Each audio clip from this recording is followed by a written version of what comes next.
Okay, let's blast off. The laughing emoji called you soy is over. Yeah, we've heard ever since I heard what he sounds like. It's so funny. I just like, to me, it does not matter. I mean, it didn't matter, but it super does not matter since I know what kind of life this person leads. All right, let's blast off. Let's do it. Let's blast off, ladies and gentlemen, boys, girls, and MBs. Let's blast the frick off, okay? Yes, I know. Elon Musk is manually doing a prompt about white genocide. I promise. I'm going to give you some Elon Musk. I'm going to give you some freaking Elon Musk commentary, megaphonics. Oh my God, you're literally losing your mind in the chat. He's like, please, you have to talk about Elon Musk. You have to. I'm a hood, double OD, low life scum. Okay. That's what they say about me. We live to hate him. Thanks, Hasan. What? Okay. What was I gonna say? There was some other stuff going on. Oh, I'm going to have Jeremy Scahill on the broadcast later.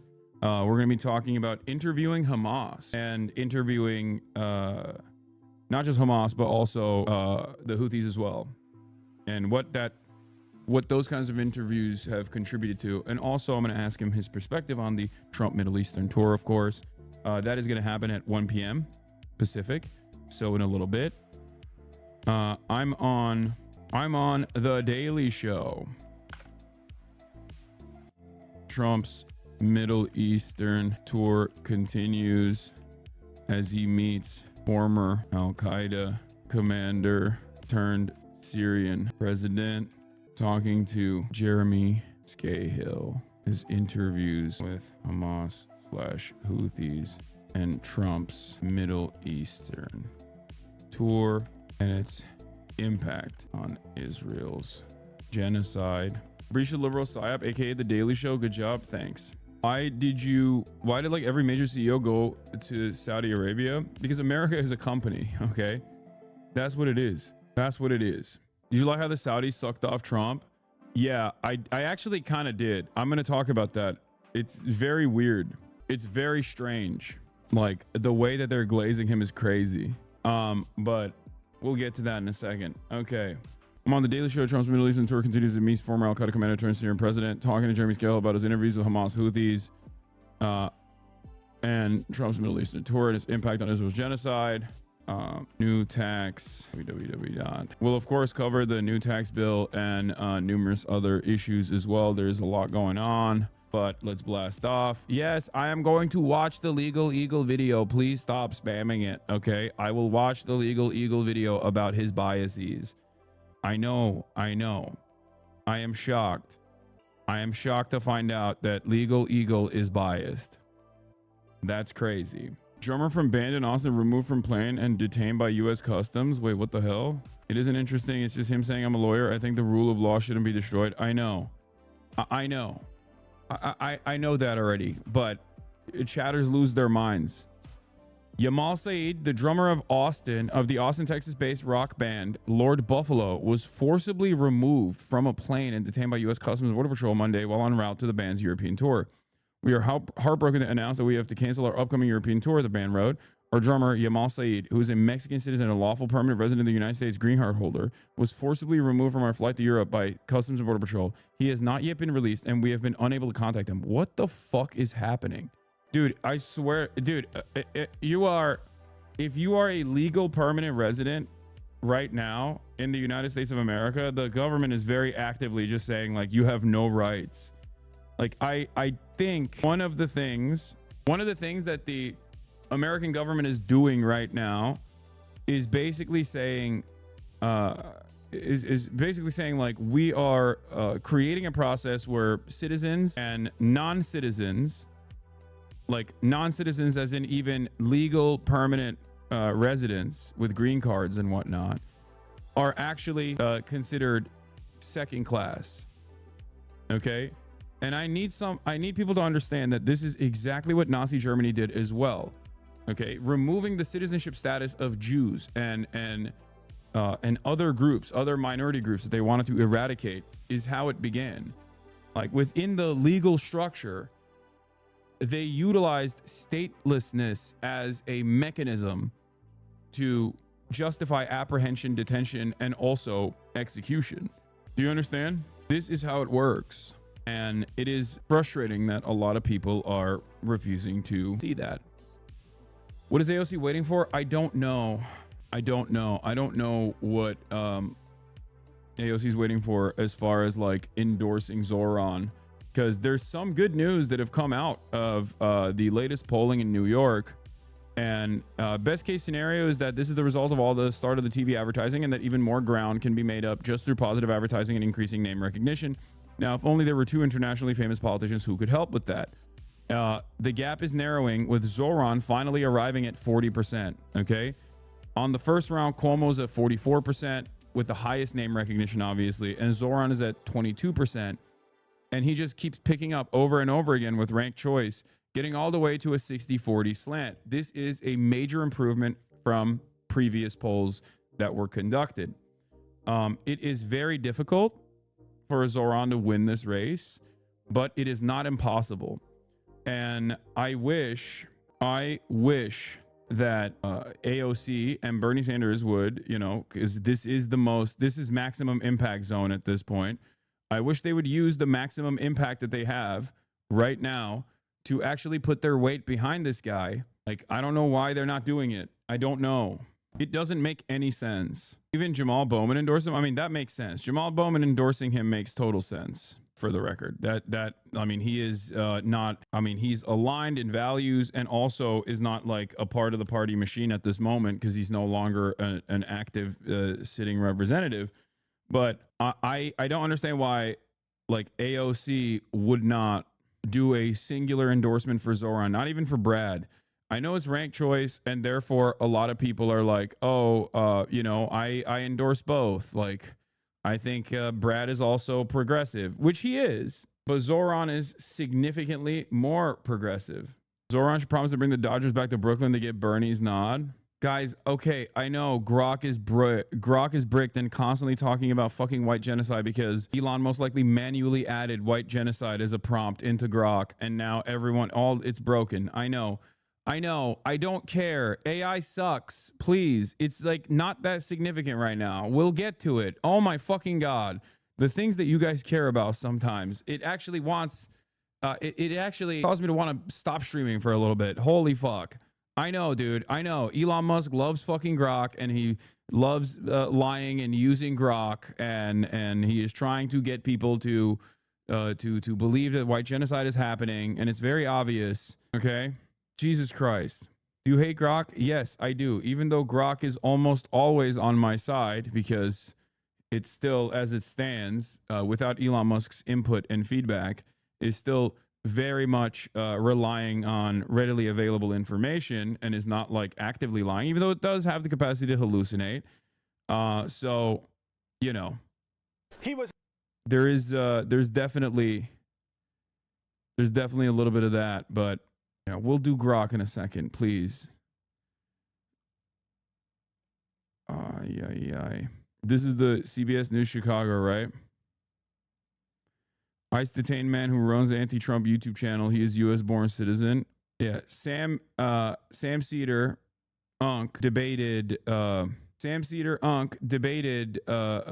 Ezra Klein on abundance. We have that on the docket. We have Grok on the docket. By the nature of the data it relies on, LLMs are very bad at intentionally being misinforming. Yeah. I have a fan account on TikTok, Hasanabiism, and it got reported and removed from For You page for the last week. Wanted to ask if there's anything you can do. No. Unfortunately, I have no contacts at TikTok, and I don't know how that stuff works. I think you just have to like try to correct it and work within the confines that TikTok has. And even then, there's a lot of mass reporting that works, mass targeting that can take you out. But I think you can bring it back.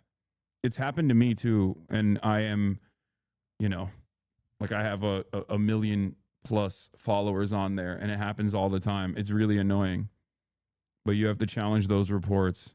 They're usually good at replying to those challenges, though. Anyway, Asmongold struggles to wrap his mind around a chatter's foreign policy analysis vis-a-vis Israel, Trump, and Iran before surreptitiously picking his nose and eating it. What is this? Laidan Alexander is now 21. Hamas cap. Israel wants to have the U.S. start a war with Iran, and Trump doesn't want to have to deal with that. That's why he's trying to stay away from Israel. Yeah, that could be true. Maybe. Captured him when he was 19, October 7th, 2023, of course. Now, all of this has some wider ramifications with regard to negotiations in the Middle East. Again, Steve Witkoff continues to say ridiculous things publicly. So Steve Witkoff... But he's crashing out about this. He is not happy at all. Yeah, based. Bro, you missed the part where he ate his booger? Where? I didn't see him. Oh, he did right here. Okay, I don't care. Okay. Dude, I love people who are like, whenever I make fun of Asmongold or whatever, people will be like, ad hominem attacks against Asmongold, who is a brilliant political mind. And hey, Hasanzi, did you really say a bunch of inflammatory shit on the internet and then get shocked Pikachu face when consequences popped up? I don't know if you know this, but the consequences that you're talking about are unlawful. Like, that's kind of the whole point of all of the news coverage surrounding the incident that took place with Customs and Border Patrol. That's not how things work in the United States of America. Maybe you should move to Israel if you like it so much, where you can get detained for whatever you say about Israel that the government decides is not appropriate.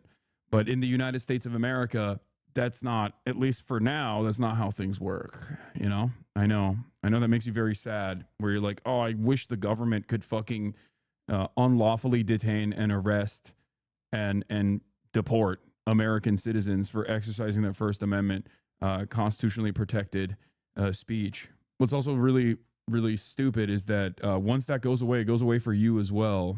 You know, I know you don't have the capacity to think that far ahead or think at all, but this is not just a threat for me. This is a threat for you as well. Hopefully you wake up to that, though. I'm worried about you even talking about interviewing Hamas or the Houthis. No, dude. And even if I were to personally interview Hamas or the fucking Houthis, there's nothing the fucking government can do about that. That is insane, okay? Don't be ridiculous. I am not from USA law, but interacting with terrorists? Okay, well then see yourself out of this conversation, okay? That's hilarious. When people LARP as American hogs, I have no time for that, you know? If you're not an American, I don't have to hear from you. I'm sorry. Your opinion is worth less to me than you could ever comprehend. Like, we already have enough right-wing dumb fucks in this country that we have to deal with, you know, that are actively advocating to take away their own rights because they think that this will never backfire on them, right? I don't have to entertain foreigners that are also advocating against Americans' best interests here. You know, you could just enjoy the show quietly. Just RFK Jr. said he doesn't think people should be taking medical advice from him. Nice. Okay. Another student has been released. Wonderful. A federal judge has ruled Badr Khansuri, the Georgetown researcher held in a Texas immigration detention center since March, must be released from custody and returned to Virginia as he challenges the legal basis for his deportation. So that's good as well. The courts are slowly but surely taking back some freedoms or demanding the protection of American legal permanent residents and American citizens and non-citizens alike, you know, and that's a good thing. Bro, this makes me think of Zen fascism every time our brain rot has exported. Yeah. I know Ezra went on Sam's show earlier. I saw pieces of it, and I will watch it. I am interested to see someone whose opinion I respect tackle the abundance agenda, because I have not actually like read into it too much. I just know that like the most annoying people defend the abundance stuff, and I feel like they don't fully understand it. So, anyway, let's get started. CBS News Chicago. Schumer Sonpike takes issue with the questioning at O'Hare International Airport. He was in town to speak at the University of Chicago, but says he was detained for several hours at O'Hare and questioned about his political beliefs. Federal agents say the prominent Twitch streamer is lying for likes. Our Sarah Maki is live at O'Hare and looking into this tonight. Sarah. Bro, yeah, they sent someone to O'Hare to cover it? That's crazy. That's dope. Is there going to be a part 2 of reacting to the context puke? Yes, there will be. Oh my God, this guy always comes in to demand, or is this the same? Yeah, this guy comes in and asks this like, yes. As I told you yesterday, I will repeat again. Yes, I'm going to finish the context puke. Do not worry. Okay? No, we aren't done. There's 40 extra minutes on it. And I said I was going to finish it, and I'm going to continue the fundraiser when I do finish it. Okay? I will burn through it faster. I will burn through it faster this time around. It's not going to be 12 hours or anything like that.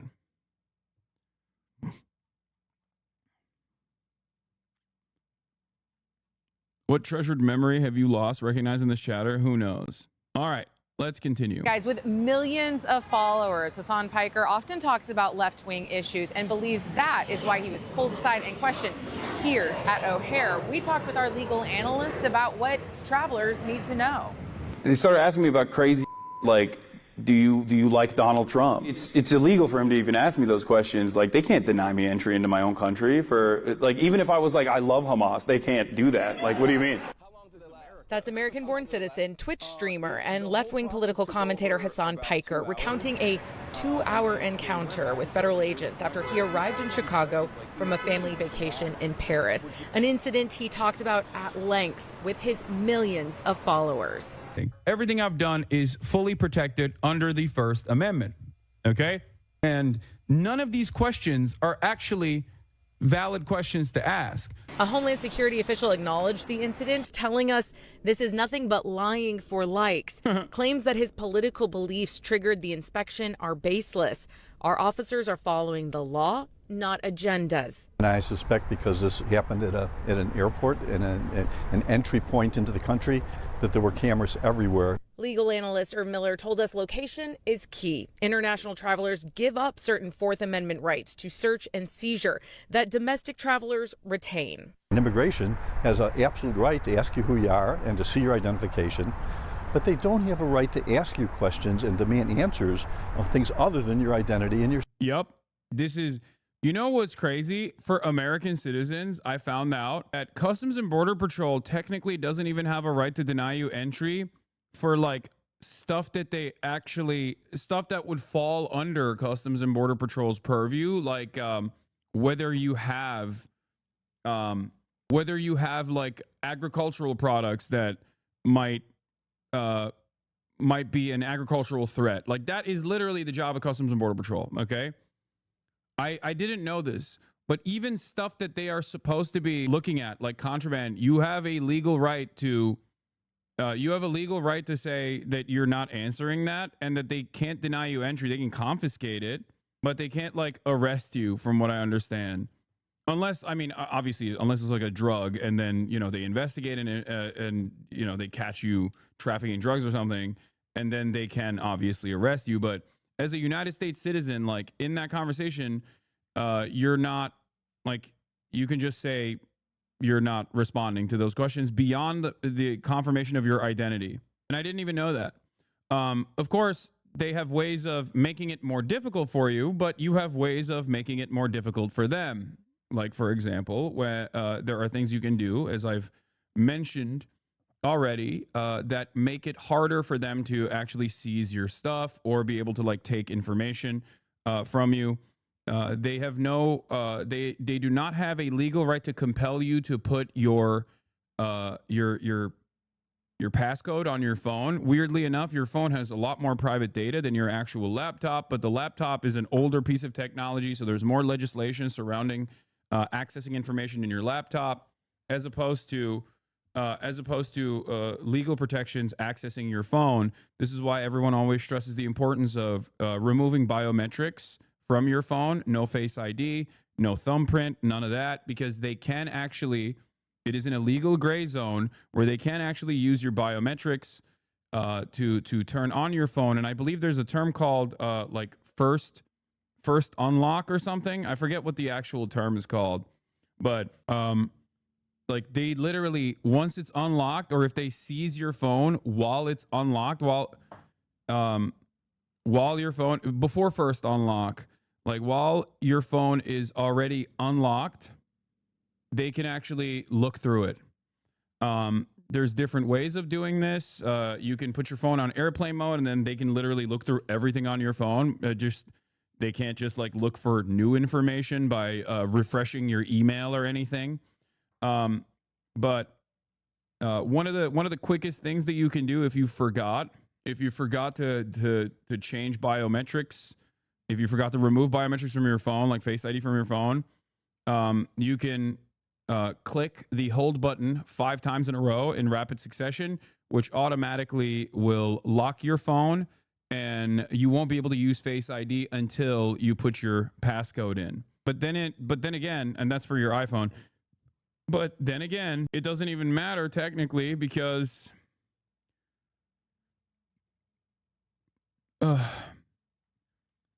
they can still try to get this information out of you or make your life difficult and detain you for a very long time if you refuse to play ball. So at that point, it's up to you. But that's the reason why I say you have to play ball. The best idea, obviously, if you're traveling internationally, is to travel with a burner phone. That's what people say. Or back up your phone beforehand and then wipe it when you are in the process of travel. Of course, this is just for United States citizens, and I believe green card holders as well. Green card holders also have additional. Green card holders and U.S. citizens have more protection at the border than non-citizens do, or travelers do. Unfortunately, if you are on a student visa, if you're a visa recipient like Customs and Border Patrol, it's within their power to deny you entry into the country. So, you know, unfortunately, you have a different set of standards. But what I'm talking about is specifically about American citizens and even green card holders as well. Green card holders, even though this administration is trying to change that dynamic, green card holders also have, and this is not legal advice, obviously, but green card holders also have additional sets of protections for them. Like, you can't deny entry to a green card holder either, in the same way that you could to someone who is simply on a visa. Citizenship. He adds all travelers keep their Fifth Amendment right to remain silent, though acknowledging that could prolong your questioning at a time when border enforcement is a White House priority. The government is trying to be tougher. It's trying to be more invasive. It's getting close to that line, whether or not something's constitutional or unconstitutional. Has there been any more official response that you're lying for likes? No, but the irony, of course, is that the person saying you're lying for likes is Tricia McLaughlin, the spokesperson for the Department of Homeland Security. And while she said that, she also admitted that there was a detention. And the reason why I think it's really funny is that, like, they don't even deny it. They just omit the questions that they asked and basically say, no, it wasn't for a political reason. It was a routine check. It's fucking bullshit. We all know that it wasn't just a routine check, especially given the line of questioning and how specific the questioning was. But having said that, you know, I find it really funny that there are people who are still acting as though this is not real. This is not a real thing to happen, even though the Department of Homeland Security admitted that it happened. And I'm going to talk about that in a second, but I got to pee real quick. And it always ends up in the courts. We have asked for video of this encounter to find out exactly what was said inside. When we talked to Irv Miller, he also said when talking with clients, he advises them to answer questions respectfully, but when they think that something may be going wrong, to ask for a supervisor. From O'Hare, Sarah Maki, CBS News, Chicago. Thanks, Sarah. Hasan Piker, what's up? What's going on, John? Things are not looking too hot right now. How about on your end? You were briefly a political prisoner? Yeah, I mean, I wouldn't go that far, but yeah, I was briefly detained by the regime for being a political dissident and interrogated on my loyalties to the administration. So, for people who have not yet heard this story, which is all over the place now, can you tell us what happened? You were in France? And you were flying home? I went to France for Mother's Day. Took my family there. Did they straight up ask you about your temporary bans on Twitch? Yes, they did. God, why does this keep happening, man? I don't understand. Bro, what is this self-suck half a stream? No, I'm not actually going to watch the whole thing, but you guys should if you would like to.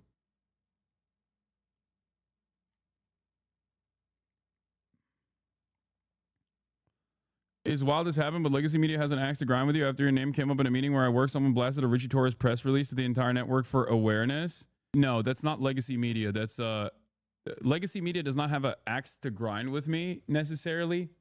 Obviously, if they did, they wouldn't be talking. They wouldn't be offering this kind of coverage.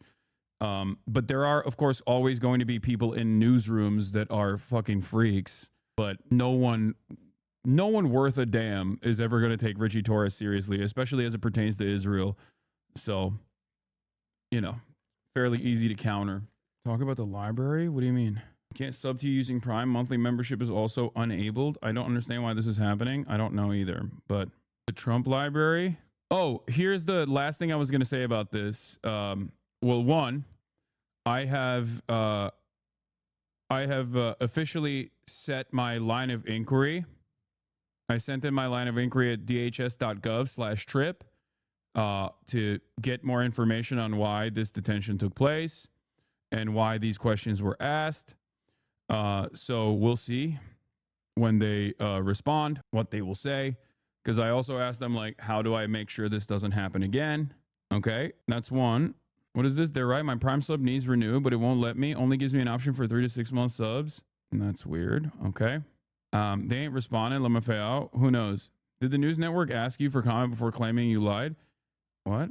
They did. The outlet that reached out after that statement, after the DHS statement, was NBC, which I did reply to.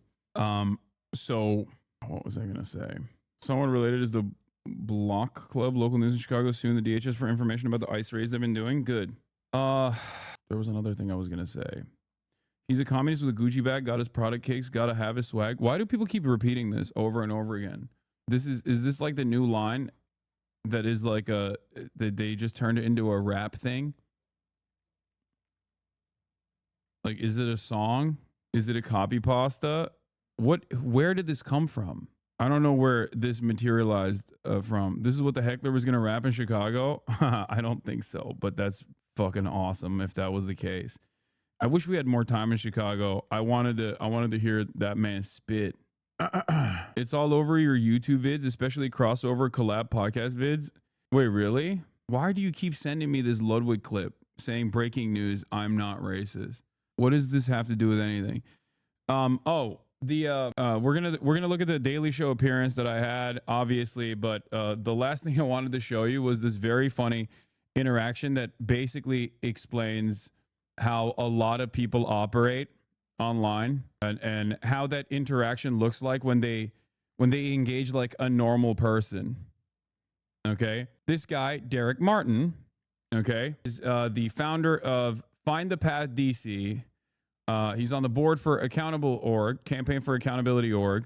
Like, this is the dude who fucking worked at the NSA, I guess. Okay, I'm not entirely familiar with his politics. I don't think he is someone who would agree with me on this, but he says the Trump administration is hassling Twitch streamers of customs. Now, whatever you think of Hassan the Hun and his beliefs, I'm sure we disagree on some things.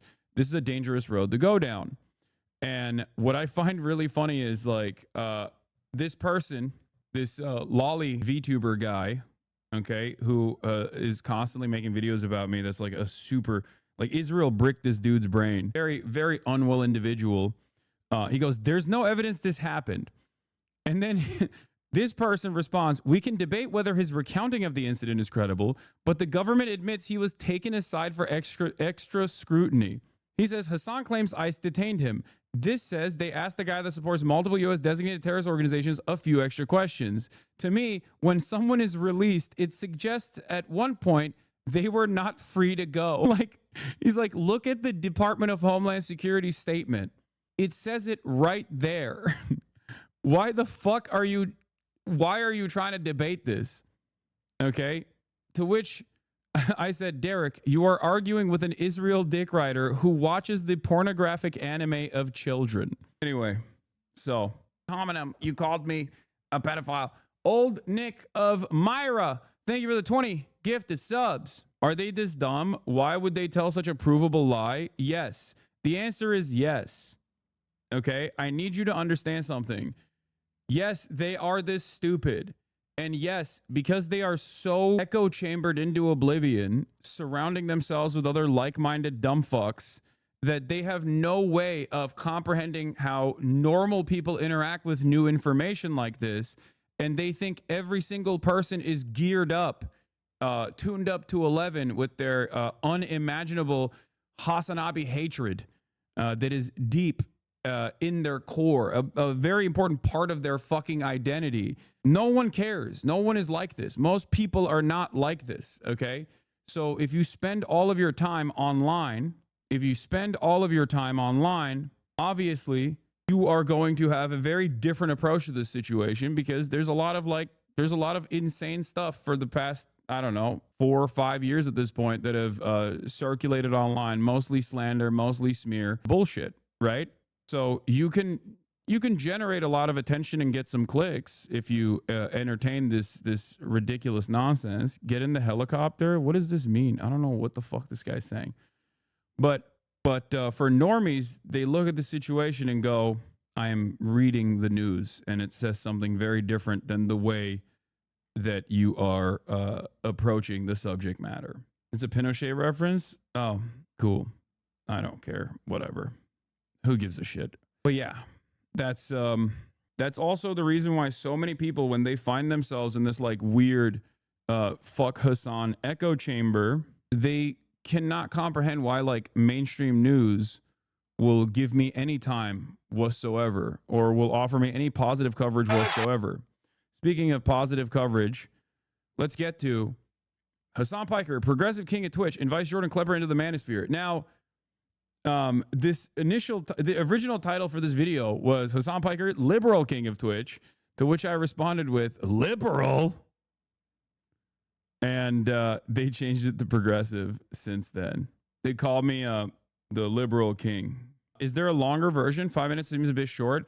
I think there is a longer, this hasn't been televised yet, so this is like a sneak preview, and I don't know if the televised version is going to feature me for a longer time, but this is just the brief version. Maybe it was televised yesterday. Oh, it was on TV. Okay, well anyway, let's watch. Ties of young Trump fans, check out my new special, MAGA: The Next Generation, airing next. Dude, I crack way more jokes on that one. Damn. I mean, this is a very, we talked for like an hour, I would say, but of course it's supposed to be bite-sized for the TV. You know, they put your bangers in there though. No, I had some other bangers too. I was ripping into Jordan. Was Klepper as chill to hang as he seems he'd be? Yeah, he was a chill hang. Bro, didn't know you got some funny in you. Disclosure, not paid chatter. Okay, dude. I feel like seeing that angle at a desk is forbidden knowledge. Yeah, it is. Because it doesn't look that good. Because it's not, everything that you see is the set, basically. And everything you don't see, I don't really care to like create a visual space. Like I don't care about I don't care about the aesthetics of what it looks like off camera, you know?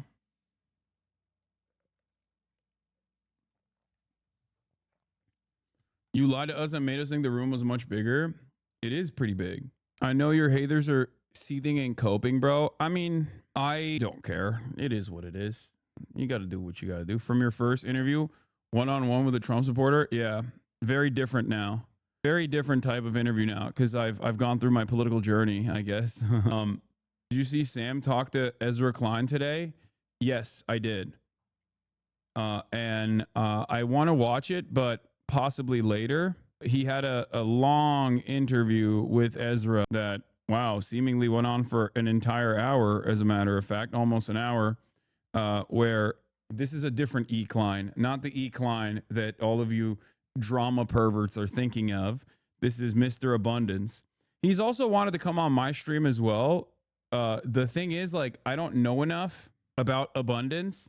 It started off as an interview, and then I think it turned into more of a debate because of the differences in opinion between Sam Cedar and Ezra. What is this? How do I handle the situation? Is it okay to watch you for political commentary, but watch Asmongold and Tectone for gaming news? New to the movement, but just want to do what is right.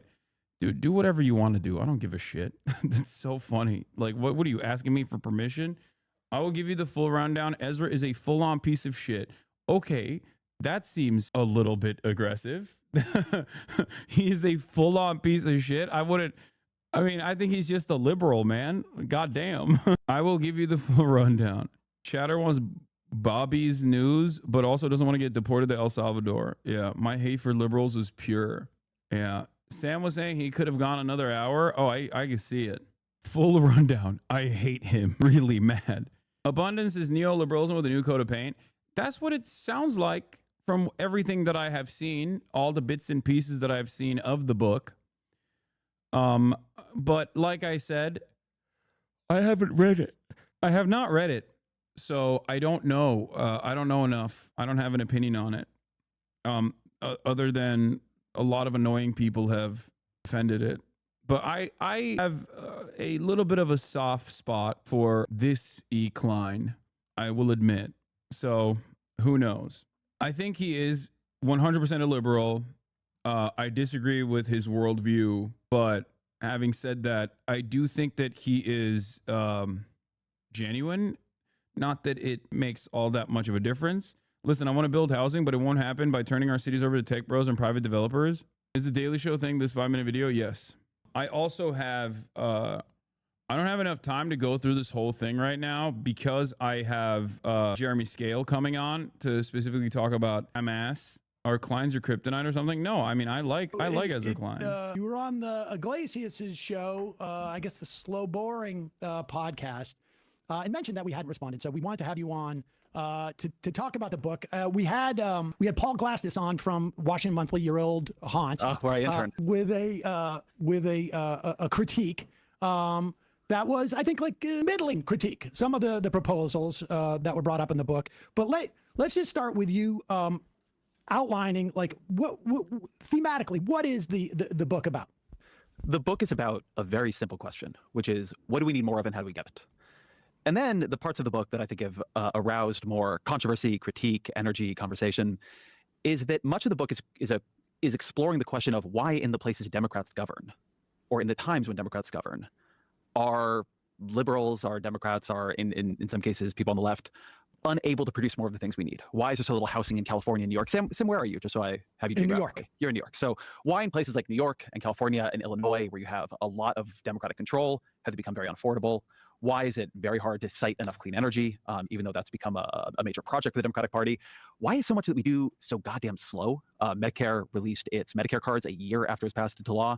Getting prescription drug prices negotiated on 10 drugs took 3 years and will only go into effect this year, just in time for Donald Trump to take advantage of it and brag that it was him who did it.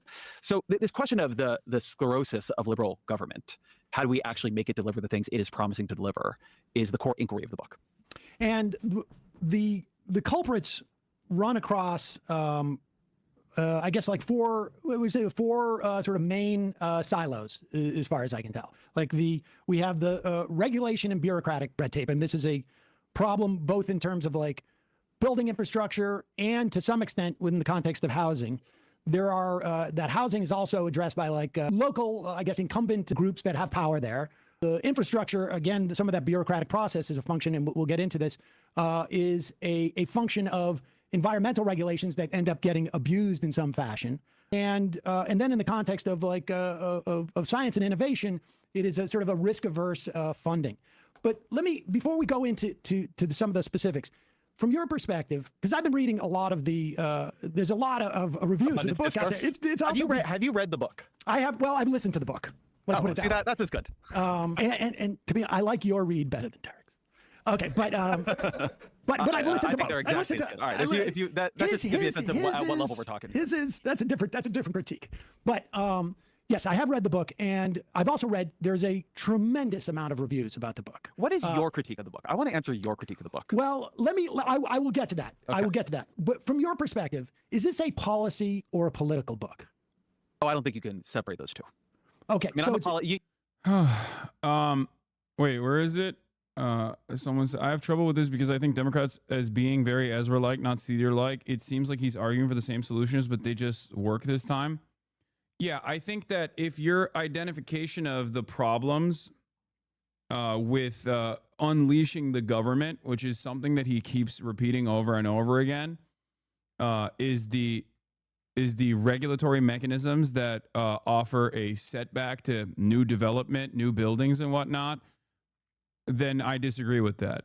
I mean, are there instances where you could dial back on some of the annoying inefficiencies certainly.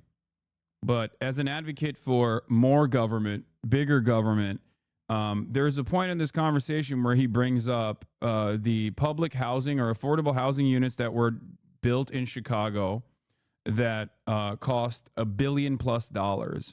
Each housing unit that was created amounted to like $1 million plus. And this was like an incredibly costly endeavor. And I personally think this is yet another byproduct of the public-private partnership that takes place in situations like this. And I think that the government can be more efficient.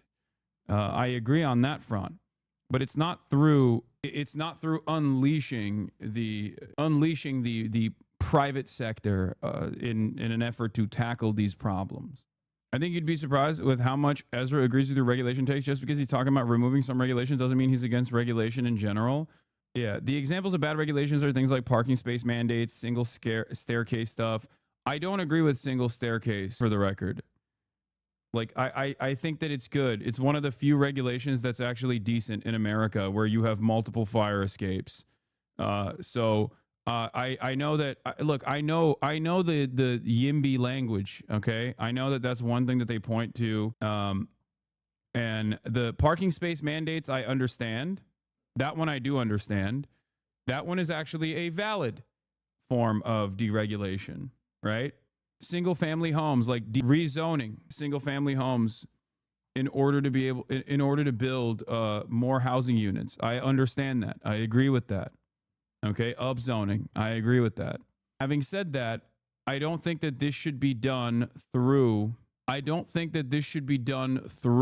the private side of things, because everything in America is done through the private-public partnership, and everything in the United States of America that has been done through the private-public partnership has led to tremendous pain, suffering. PG&E is something that a chatter brought up, and here it is. If unleashing the private sector worked, PG&E would be loved and power in California would be cheap. Power in California is neither cheap nor safe. And that is a great example of the unleash the markets upon a utility company, become a utility provider, and all of a sudden you will unleash great energy. Except that's not what has happened. And as a matter of fact, the counterexamples to this are plenty. Well, I guess not plenty necessarily, but like the Tennessee Valley Authority would be a great counterexample to this. Or if we're going to talk about ISPs, for example, I'm going to go back to Chattanooga, Tennessee, okay, where the government taking the controls from private enterprise and directly delivering incredibly important utilities like internet has led to tremendous success and much better outcomes for every citizen, right? Rare Tennessee mention, I know. None of the nitpick deregulations Ezra talks about moves the ball. Housing is built when it's more profitable than other possible investments. The only method that will work is the Vienna model, where we have a robust, commodified housing production that doesn't rely on market logic. I agree with you. You know my career. I'm a policy reporter from way back, but I think something that has always been central to the way I understand that is policy, politics, and process. And I think this is very much a book about process and proceduralism are all intertwined. The idea that you can peel them apart, that you could say, oh, this bucket is policy, this bucket is politics, is not at all how I look at that question. Yeah, and I guess, you know, we'll start with the policy side first. But broadly, my critique is there seems to be an absence of, well, I think the culprits that you have chosen in some instances are correct. But broadly speaking, there's an absence of analysis of power dynamics, I think, that and the interplay of money and politics, or I should say power in our society, I think is problematic. Please explain why you don't like single staircase zoning. It's a fire hazard. The reason why that regulation exists is because it's considered a fire hazard to have only one fucking exit point. One of the most famous instances of single staircase zoning and the devastation that it contributed to was Grenfell. It's outdated? Okay. This is not an issue with modern fire safety standards. Well, I mean, I just gave you an example of a modern fire safety standard, which had other contributing factors to it, of course, but single staircase zoning is demands from YIMBYs that in order to build housing more efficiently. And in order to cut costs in terms of like building new housing, what we must do is stop forcing stop forcing developers to put 2 staircases at least, and that 1 staircase is enough.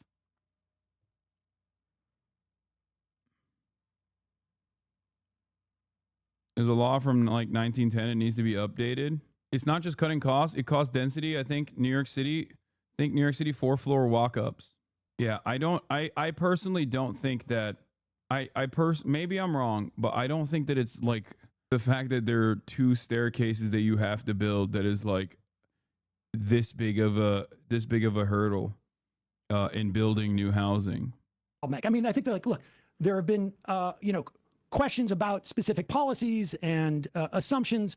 I've read critiques about your assessment of why China is able to do certain things and whatnot. But and I also think the power questions really filter through a lot of what you perceive to be problematic. And then I think broadly, it's also difficult to understand like how this is going to function as a political question. But we will get to all of that. We'll do the second in a minute. But let's do the talk about power. Let me talk about power. I have been interested to see this critique develop. And I just had Zephyr Teach out on my show. There's an episode with her and Shukat Chakrabarti called Abundance in the Left that I think people would be interested to hear sort of do the power debate at some length. I think this has been very revealing to me about what my friends on the left, and I think of myself usually as on the left, though, liberal, not a leftist, I guess, mean when they say power. I think this is a book entirely about power, but it is a book that treats power highly situationally. So there is a structure of power that arranges itself around, say, a housing development in San Francisco. That is a different structure of power than arranges itself around the question of can you build interstate transmission lines, which is a different structure of power than arranges itself around the question of can you site rural broadband and build that in the way that you want to, which is a different structure of power than you see in a bunch of the other cases in the book. And one thing we are attempting to do over and over and over again is get extremely granular about what is happening.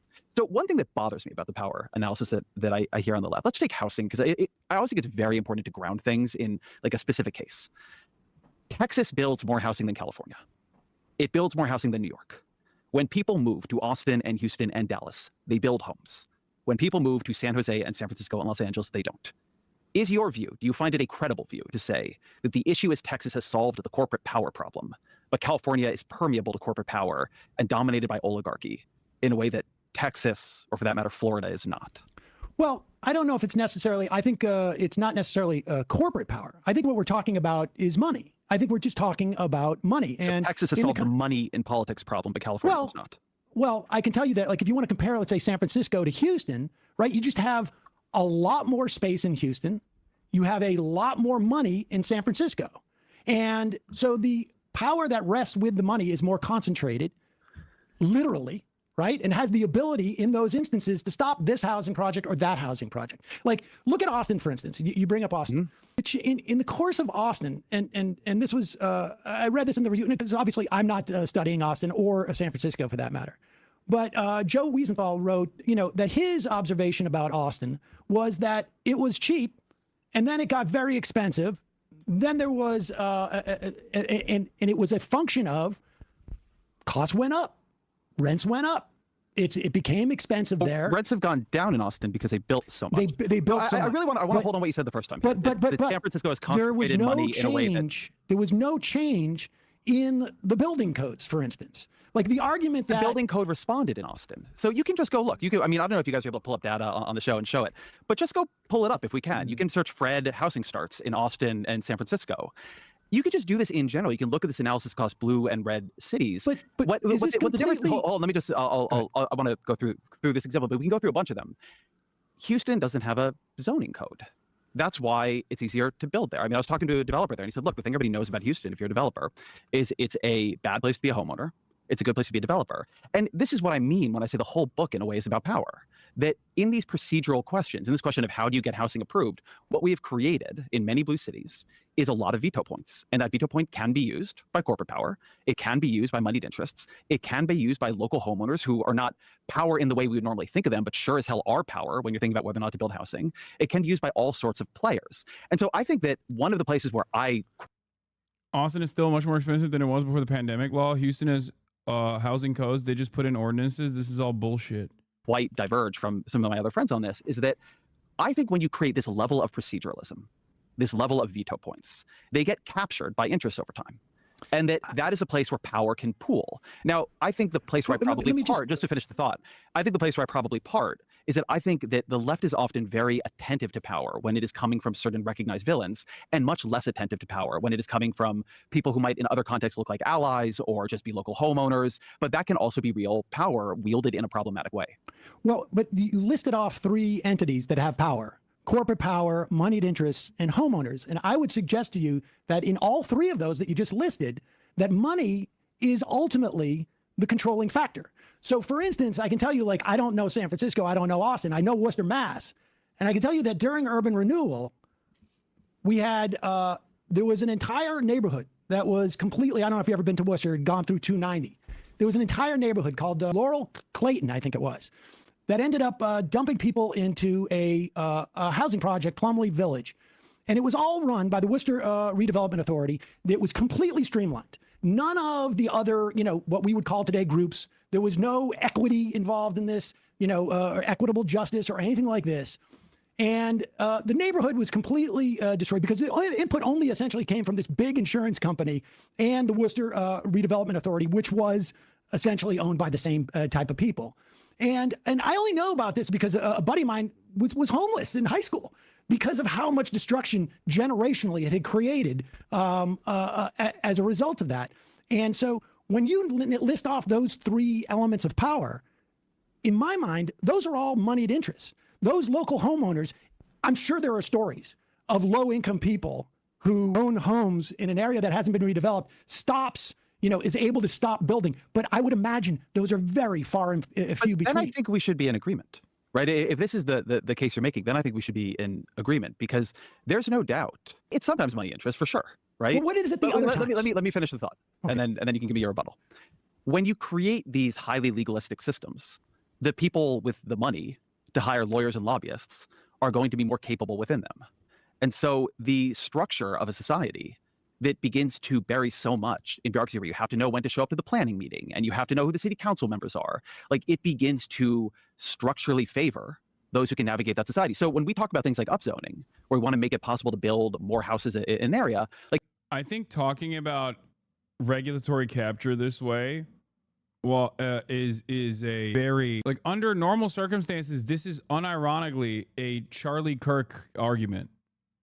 This is where Yimbys often lose me because they start sounding like libertarians, which, by the way, a lot of libertarians are Yimbys, for the record, where they'll say like, oh, well, it's because there's a lot of regulatory capture, which is used against people that want to do the right thing. And therefore, deregulation is actually a necessity. When in fact, the solution, I think, is good regulation, not more or less regulation, but good regulation. Ezra's book amounts to, I've talked to middlemen contractors who want to make more profit, and they said accessibility and zoning standards are too hard for us because we want the money. He does not understand the need for central planning to do this. His work fails by siding with the owner class and protecting their money.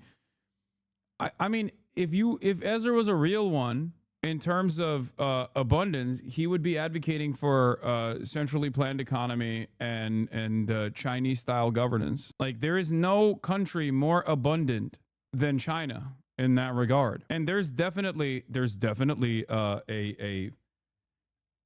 lot of things that the Chinese government does that we would have to do away with some of the regulation in this country as well. So I guess from that angle, he could also, we could entertain the deregulatory aspect of that.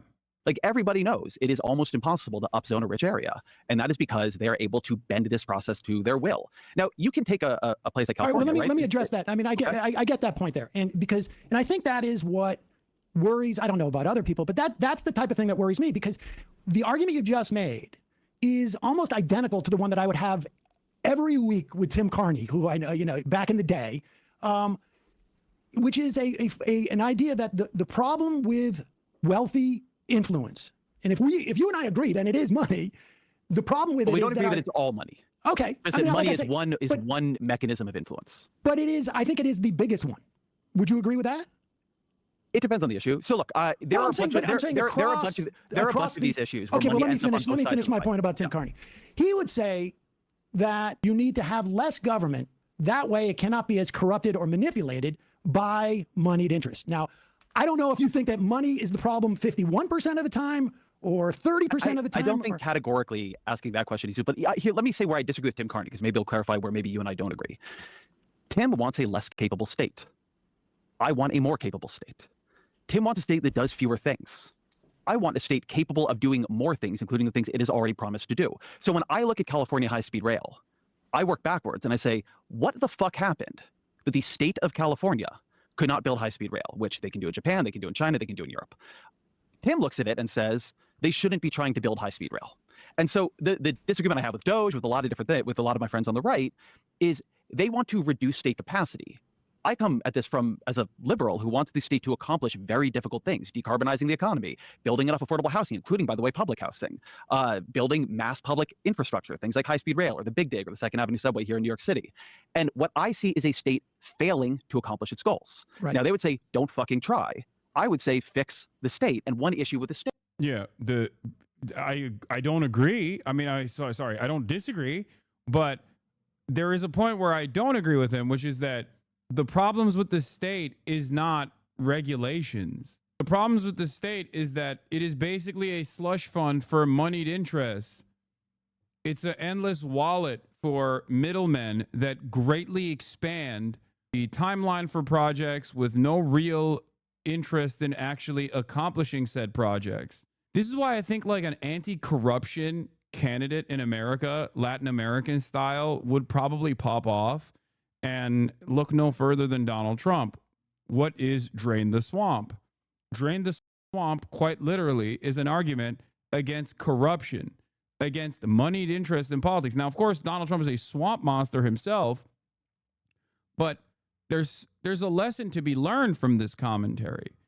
Not just on drain the swamp, but even Donald Trump claiming that he is a peaceful candidate. He's a candidate for peace. In terms of what the government that is supposed to have awesome powers should do when dealing with housing, in terms of like unleashing abundance upon the unsuspecting American masses, what the government should be doing is moving in the direction of either becoming, in the short term, a market competitor that forcibly draws down prices with public housing, or even in the long term, completely decommodifying housing in its entirety. Okay? Because the major issue with housing in this country that Ezra also recognizes both in this interview and in his book, that is his contributions to homelessness, that is a gigantic problem. Okay? That, the singular, albeit reductive, but the singular most responsible reason for housing being so unaffordable in this country is due to the profit motive, is due to homes being recognized as this dual use shelter, but also a very reliable investment vehicle. Houses are seen as a speculative asset for homeowners, whether they are a single homeowner or own multiple homes. Okay. Dude talks about terrorists when he won't survive 10 minutes in Gaza. Asman would slap the shit out of him and he would cry. I wish I could experience your reality for like one moment. You know what I mean? Like, I don't think Asmongold would even agree with this statement, you know? He doesn't go outside unless it's to go to Whataburger, and he is like 100 pounds soaking wet. What are you talking about? What? Why do you get rage baited so easily? I don't know how someone can arrive at this fantasy. Like, physical contest aside, Asmongold doesn't even want to have a conversation with me. He's afraid of talking to me directly. He'd much rather yell from his hug box instead. And you think he's going to go outside and be in the presence of the sun and then also physically engage with me? Like, what the fuck? Let's continue. State is that it has become so highly regulated, not in terms. I find that when I use the term deregulation, like people's brains turn off because they think of deregulation as something that the state does for the market. But no player is more highly regulated than the state itself, often by Republicans, often because of power in the way that you would define it. But I think a lot of liberals, a lot of leftists have won, and this is my critique going backwards, ceased to see this, But two, they don't take state failure seriously. And when something like California high-speed rail happens or rural broadband, they sort of move on instead of saying, why are we not delivering? We are the people who believe in government. People are pissed at government for a reason. How do we make government deliver? See, and I think and I think in terms of results, I think you and I are largely aligned. But I think the problem is, and you bring up Doge, and it's ironic that you and Carney will approach it in a very similar way, but anticipate different outcomes. But that being aside, I mean, I think that is where, people get a little bit But see, I don't think we're approaching it similarly. I think it's at a level of abstraction, it's similar, and then you go granular and it's not at all. But see, this is what we're talking about. See, like, it's their policy and politics are in the same place. So we have a level of abstraction, we have a level of granular, right? And the point is, the way that these two commingle, I think, becomes problematic, where these two things meet, because your identification of the primary problem, right? I mean, this is the point. Like, you don't address moneyed interest per se in the book. The primary problem is, I mean, if you just do a summary of the book, primary problem has to do more with the regulation and the handcuffing the state has done of itself. But the state doesn't do it itself. Like, all of this handcuffing comes from a place, and it's either moneyed interest or it's not. And I have no doubt that at different times. This is where I think you've really oversimplified politics.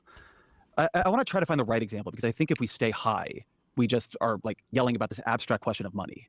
But let's talk. We both believe in decarbonization. I think that's really grounded, though. Hold on, but let's talk about it from this perspective. We both believe in decarbonization, right? Climate change is a problem. Yes. And we sort of see the pathway on that is we have to build a lot of green energy to reorient our economy so you can run a modern economy on a green energy basis. Yeah? Yes. Okay.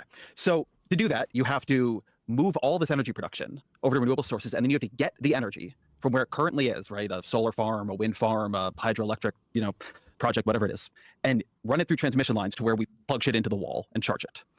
I have done a lot of coverage of this failure point because we are, to be perfectly clear about this, failing to build enough transmission lines. There is no world in which our decarbonization strategy works if we cannot increase by orders of magnitude how fast we are building transmission lines. There is money trying to build transmission lines. There is money trying to slow down the building of transmission lines. Just walking into this process and saying, where's the money, doesn't get you anywhere. Like, I have talked to the private equity figures trying to get a transmission line built. I have also talked to the green, new dealers trying to get that same transmission line built. And I've also seen the people standing in the way of it who have all their reasonable and good arguments.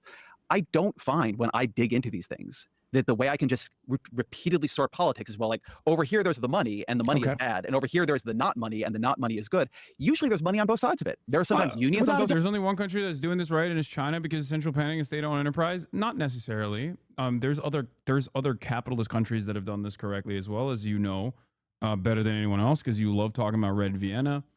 Singapore has a pretty decent system as well, but again, it's places where, like, the state owns the land. That's the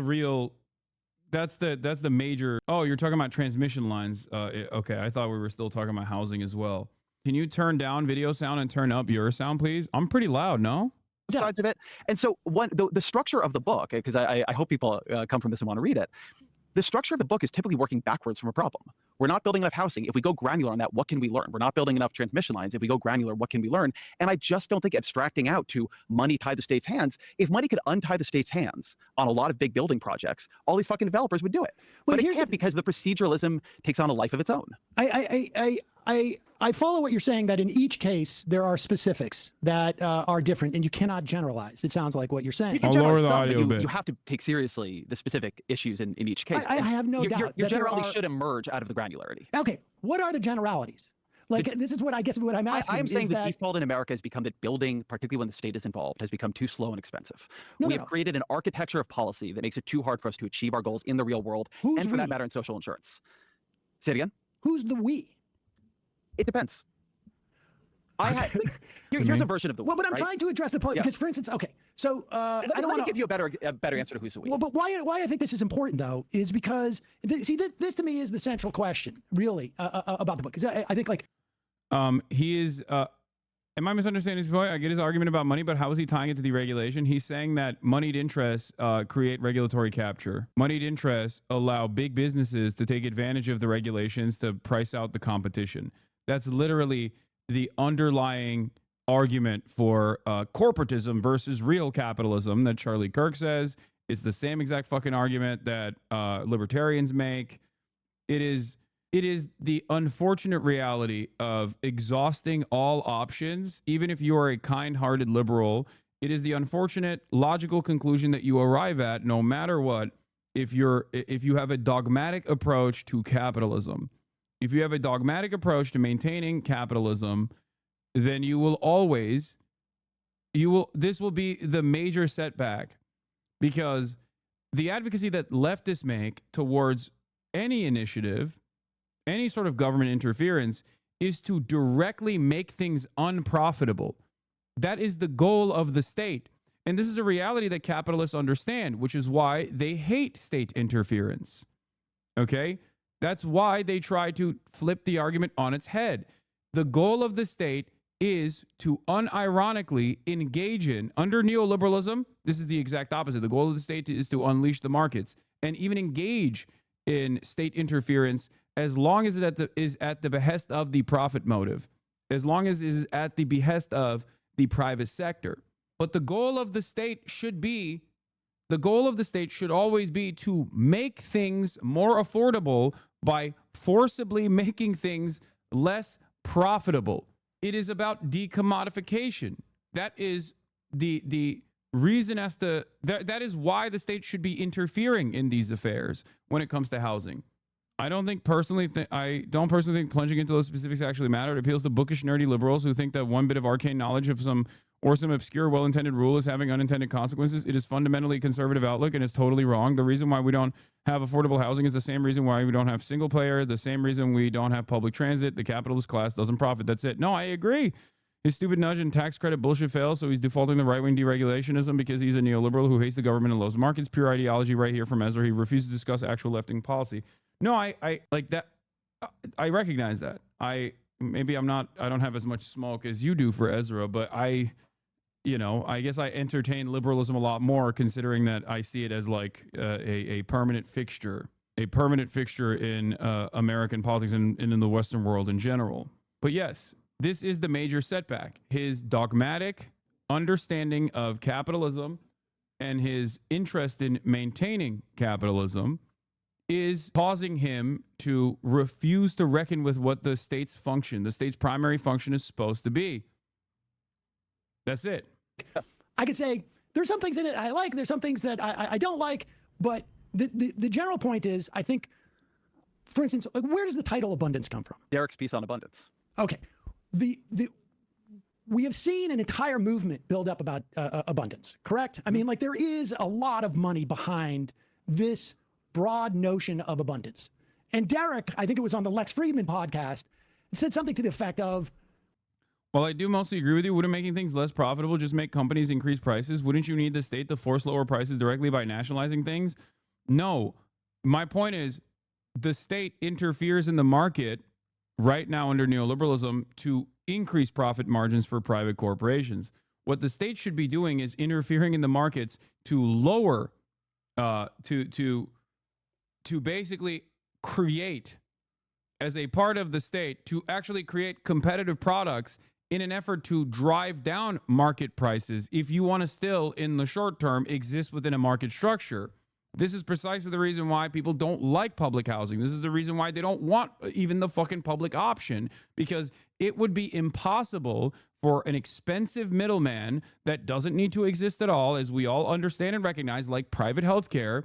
It would be impossible for private healthcare to exist where they would have to compete with the state. They would have to consistently limit the things that the state actually offers. They would never want that to be competitive. They would never want the state-owned product of healthcare to be competitive, that you can sign into, that you pay for with your taxes, whether you sign into it or not. They would never want that to be competitive with, United Healthcare, because United Healthcare would cease to exist in that process. It would become impossible to compete with. And that's my argument. It shouldn't exist to begin with. This is precisely the reason why private corporation interference has created this like weird public-private partnership within the healthcare structure That simply makes things more costly, because as long as that expensive middleman exists, then it's going to consistently seek out profits. You stop the production of the thing you want to make non-profitable. If products weren't profitable here, China's economy would collapse, just so you know, Hasan. Wait, what? First of all, I don't even care about China when we're talking about this, okay? I'm an American citizen. No disrespect to the Chinese, all right? As much as I love China, okay, go ahead. Don't Americans want to destroy the Chinese economy? Okay, then you just made an argument for nationalization in an effort to beef up American national security by undermining our market competitor. There you go. Regarding healthcare, private healthcare exists alongside the NHS within the UK. No, that's cowardly. It shouldn't, for the record. It should not, because as long as there's a private profiteering in this space, then private profit seekers will always undermine the pre-existing free healthcare that the government is providing. And that's precisely why you arrive at the issues with the NHS. They seek to undermine the NHS by getting right-wing politicians and even the Labour Party, which is now firmly a neoliberal party, to undermine the National Healthcare Service by taking away its funding over and over again, by advocating for tax cuts in the process, starving the beast. They're doing Reaganomics, or I guess Thatcheromics, maybe. This is exactly what's going on in numerous provinces. Someone already brought up Doug Ford in Ontario. That's what he's doing. And over time, people get frustrated with the socialized system. It's very difficult to take away things that the government provides, services the government provides, once people are used to it, right? The NHS is supposed to be a thing that British people are proud of, right? There's I think there's literally an NHS Day, if I'm not mistaken. So it takes years and years, decades and decades of underfunding and trying to cripple the NHS structure so that you can start building a private alternative slowly but surely. This is what happens. What I'm talking about here is exactly what has happened in many European countries that has led to austerity, that has led to anger and resentment from the populations, that then they redirect their attention to like immigrants or refugees or Muslims or whatever the fuck. But that is what has lowered the living standards of all of these European countries. Exactly what I'm talking about. The privatization of previously public services is at the heart of all the ire and anger and resentment that many European nationals feel. And in that anger and resentment, right-wing reactionary parties will redirect their attention to people that look differently than them, refugees, Muslims in general. Can you give a specific example of a socialized service being completely privatized? Let me think. What would be a good example of this? Swedish public education. It did not turn into completely privatized, but there were privatization initiatives that led to horrible results. Railways in England would be another great example of this as well. UK water. England has a lot of great examples of this, by the way. British Railways is a great example of this. The water, like British Water, is another good example of this. Trash pickup in BC Hydro. By the way, our Swedish leftist party has now sued Cry and Dr.C for stealing tax funds and making profits off of it. In the United States of America, it was the internet. I feel like the internet and its invention came at a point where America was already firmly committed to neoliberalism. So I don't even know if there was any time and place where we had a nationalized internet service provider. On that note, I'm going to put this debate on pause. We will get back to it because Jeremy Scahill is on the line, and I will be talking to him, ladies and gentlemen. Without further ado, I bring to you Jeremy Scahill of Dropsite News. Jeremy, can you hear me? I'm calling him right now. Hey, I'm here. All right, perfect. Jeremy Scahill, ladies and gentlemen, very excited to have you on the broadcast. Always an honor. You have had quite the eventful past month, I would say, with a lot of the reporting that you've done. And I'm very excited to hear your takes on Donald Trump's Middle East tour that he is conducting currently. But yes, Jeremy also wanted to offer us a gift for those of you who want to support his reporting and many other friends of the show that I routinely rely on. Go to dropsite.com/Hasan, right? For 20% off. Dropsitenews.com. Or dropsitenews.com. Dropsitenews.com/Hasan for 20% off. And you can support Dropsite News. And we'll put that as a chat bot as well in the chat. Jeremy, You know, how are you I mean, doing? I'm good. I'm better than you after your encounter with the customs officials. Well, yeah, but you haven't entered the United States recently, have you? No, I haven't. And I actually, I mean, you and I, full disclosure, you and I talked, soon after that happened to you, and I had my own experience with being on the watch list for several years, actually under the Obama administration, when I was investigating Obama's drone program, and I was traveling to Somalia, Yemen, Afghanistan, elsewhere.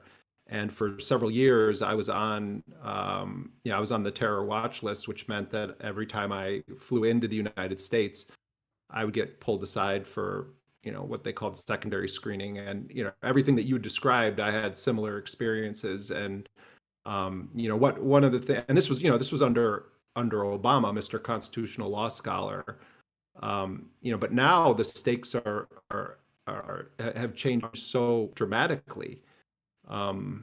Wait, what is this thing here? Don't switch. Not doing that. You can hear me fine, right? Yeah. You're. I mean, one of the things that we're witnessing under Trump is, obviously they're targeting people for deportation.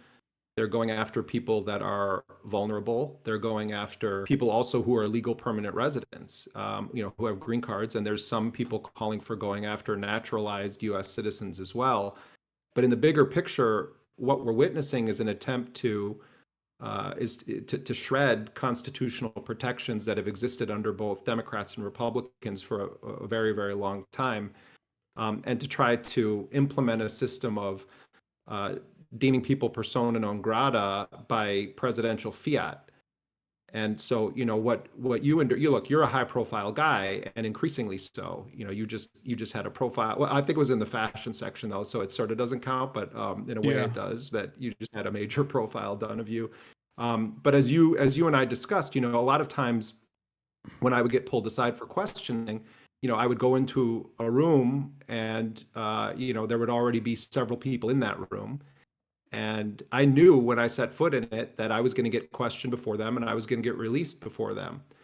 And there was one episode when I was flying from Cairo back into the United States, and I had happened to sit next to an Egyptian couple on the plane. It was a man and a woman and their 3 kids, and they got pulled into the same screening room that I did for interrogation. And I was sort of playing with their kids and talking to them when we were in there. And they were saying to me, can you wait for us outside? And I said, yeah, of course I'm going to wait for you. And, so I went up, I had my, my questioning there. And you really shouldn't answer any of their questions outside of really basic biographical facts. I know there was some controversy about how you handled your interrogation and I saw your explanation for that. But, so I had my session, and then I left and I waited, and an hour went by, and 2 hours went by, and 3 hours went by, and those people never came out of the airport. And so, presumably they were deported. And again, this was under Obama, but we're facing a really dangerous situation, and I think it's so important that everyone speak out about it. Already that system of putting people on the terror watch list was rife with constitutional and civil rights abuses. Years ago, I obtained the top secret government rule book for putting people on that watch list. It was more than 180 pages long. And people can be placed onto a watch list because their number happened to be in the phone of someone else who happens to be communicating with someone in Yemen.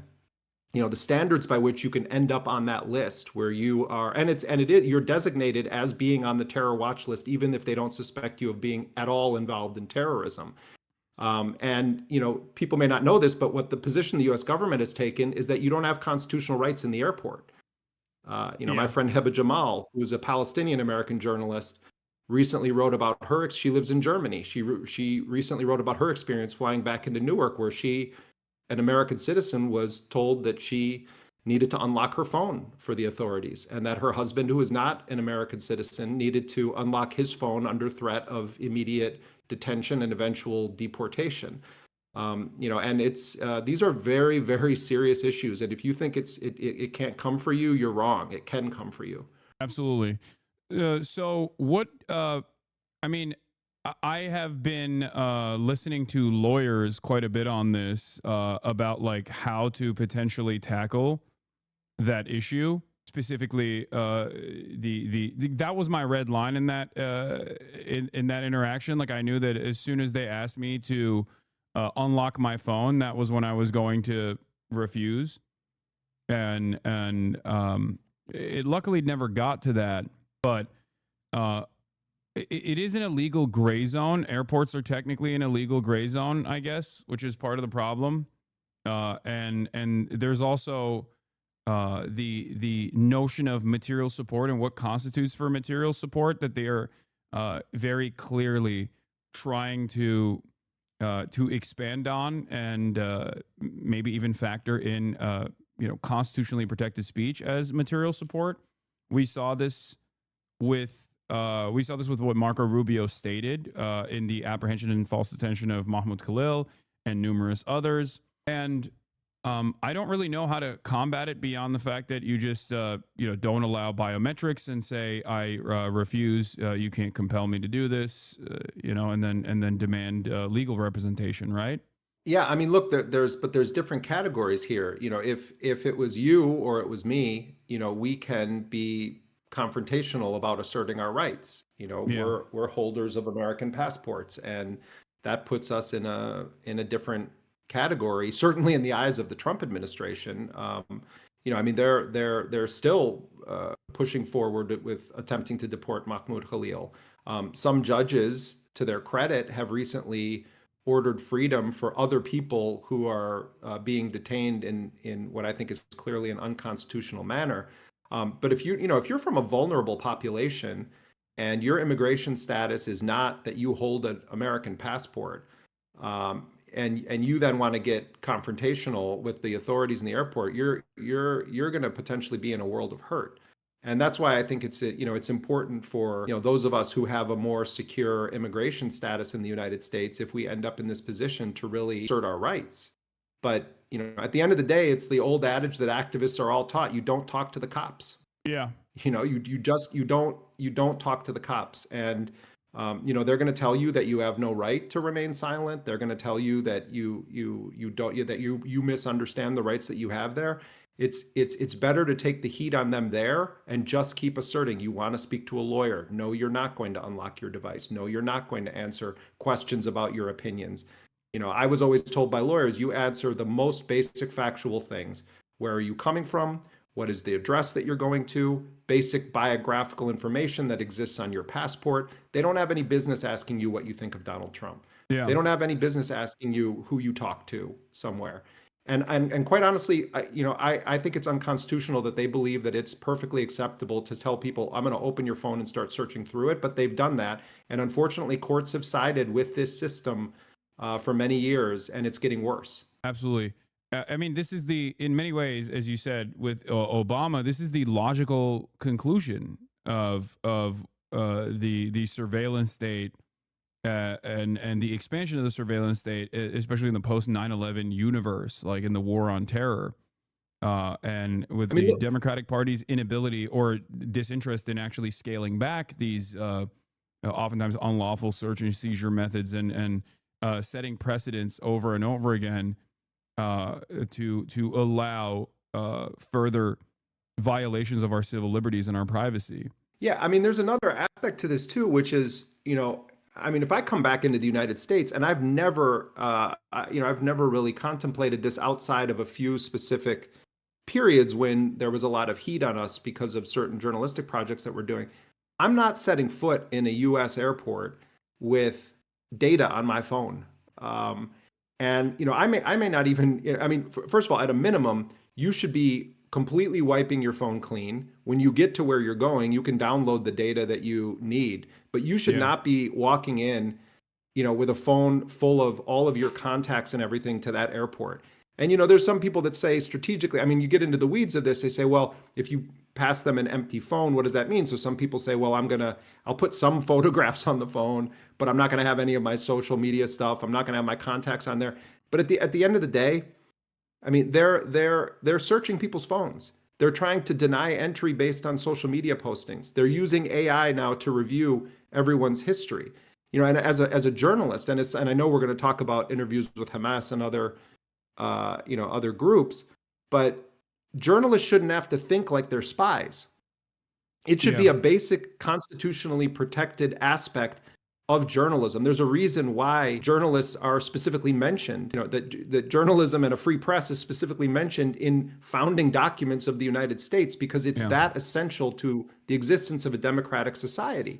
So, when you could be criminalized for interviewing. Yeah. Sorry. Well, one thing I wanted to mention here and stress is that there was the actionable side and there was the information gathering side that was like simply designed, in my opinion, to threaten people like myself. The first half of the interview versus the second half of the interview after he left for 35 minutes or so. And in the second side, the actionable side was like basic basic questions that I've been asked by authorities in the past as well. Things like, have you offered material support to Hamas, Hezbollah, or Houthis, and things of that nature? And if your answer is yes to any of those questions, like that, you will be detained, you will be jailed, because that is illegal, right? But one of the questions in that process that they asked that I thought was very strange was, have you been in contact with someone from Hamas, Hezbollah, or the Houthis? And have you interviewed someone from Hamas, Hezbollah, or the Houthis? And that right there, knowing full well that I am a member of the media, that question being asked of me in the actionable side of things means that they are, I think, trying to criminalize conducting interviews with members of like known State Department assigned terror organizations. And I feel like that's insane, because that would mean that, every CNN journalist, Clarissa Ward, could go to jail. You could go to jail potentially. And I guess even Trump could go to jail, because he just met with the HTS guy who changed his name to Ahmed Sharab, but before, I guess he was known as Jelani, a leader who was a leader in Al Qaeda in Syria and a leader in ISIS adjacent groups, a member of the U.S. terror watch list, like specifically himself on the U.S. terror watch list with a $10 million bounty on him.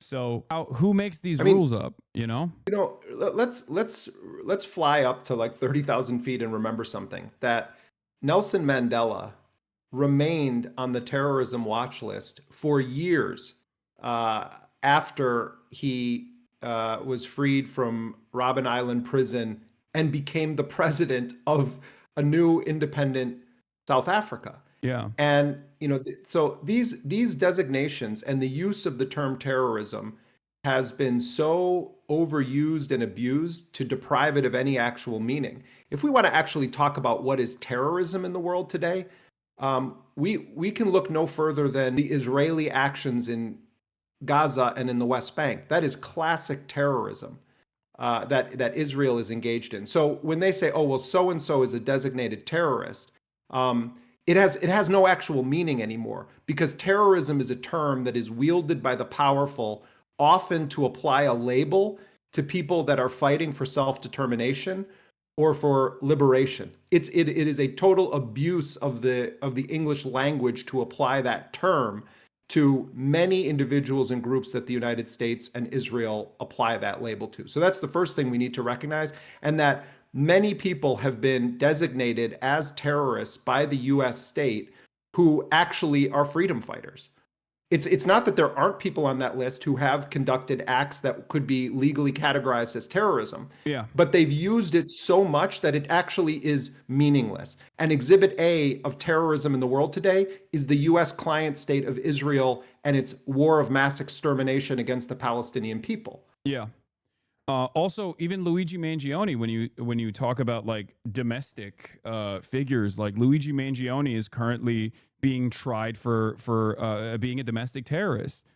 Like, does this mean that we are not allowed to conduct an interview if given the opportunity with Luigi Mangione? Like, it just doesn't make sense. It's a complete vague. It's definitionally vague, and it's deliberate that it's vague. It's just created to deny habeas corpus to people at a time when the administration is actually trying to move the needle on removing habeas corpus in its entirety. So, and it's something that even Steve Bannon has talked about. What they're doing in the UK. They're doing this in the UK now with Palestine Action activists, the people that have been targeting Elbit Systems, the Israeli manufacturer of drones and other technology. They're going after people and they're applying this label terrorist. And, we're going to talk about my conversations with officials from Hamas and Palestinian Islamic Jihad. And I've interviewed people from all of the H's that you mentioned before, because I think that's the responsible thing to do journalistically. Yeah. It's journalistic malpractice that major publications are not regularly interviewing officials from these organizations and trying to understand their perspective and the context there.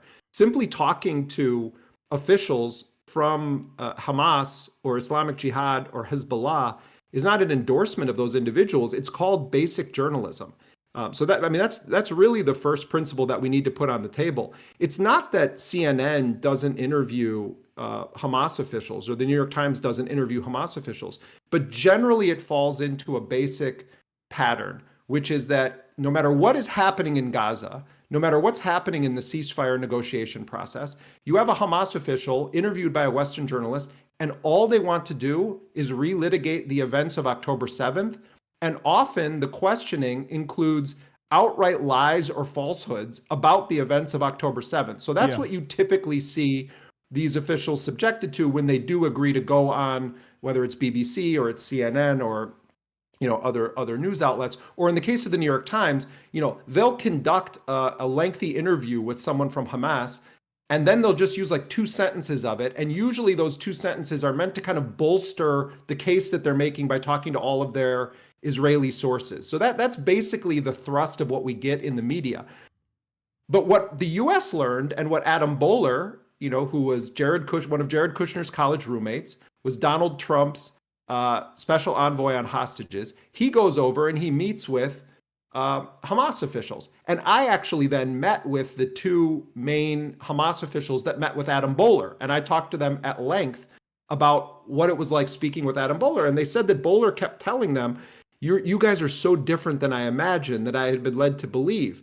That Boehler is not, a swamp creature. He's not from the consultancy class. He's not Antony Blinken, who is paid by the makers of tanks to think when he's not officially in government. He's simply Jared Kushner's friend. But he's like Jared Kushner's beer bong buddy. Yeah, but that's it's the same thing with Witkoff. Like he's not like a brilliant tactician.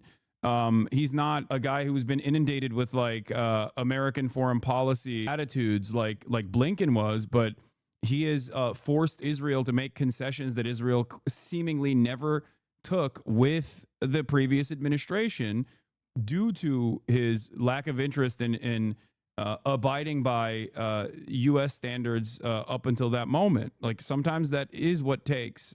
Sometimes it is what it takes to actually come to a managed resolution.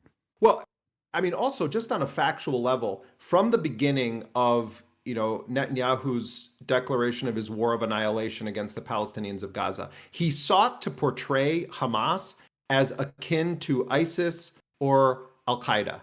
And the fact that Hamas has never engaged in any operations outside of the territory of historic Palestine is an inconvenient fact that no one ever wants to talk about.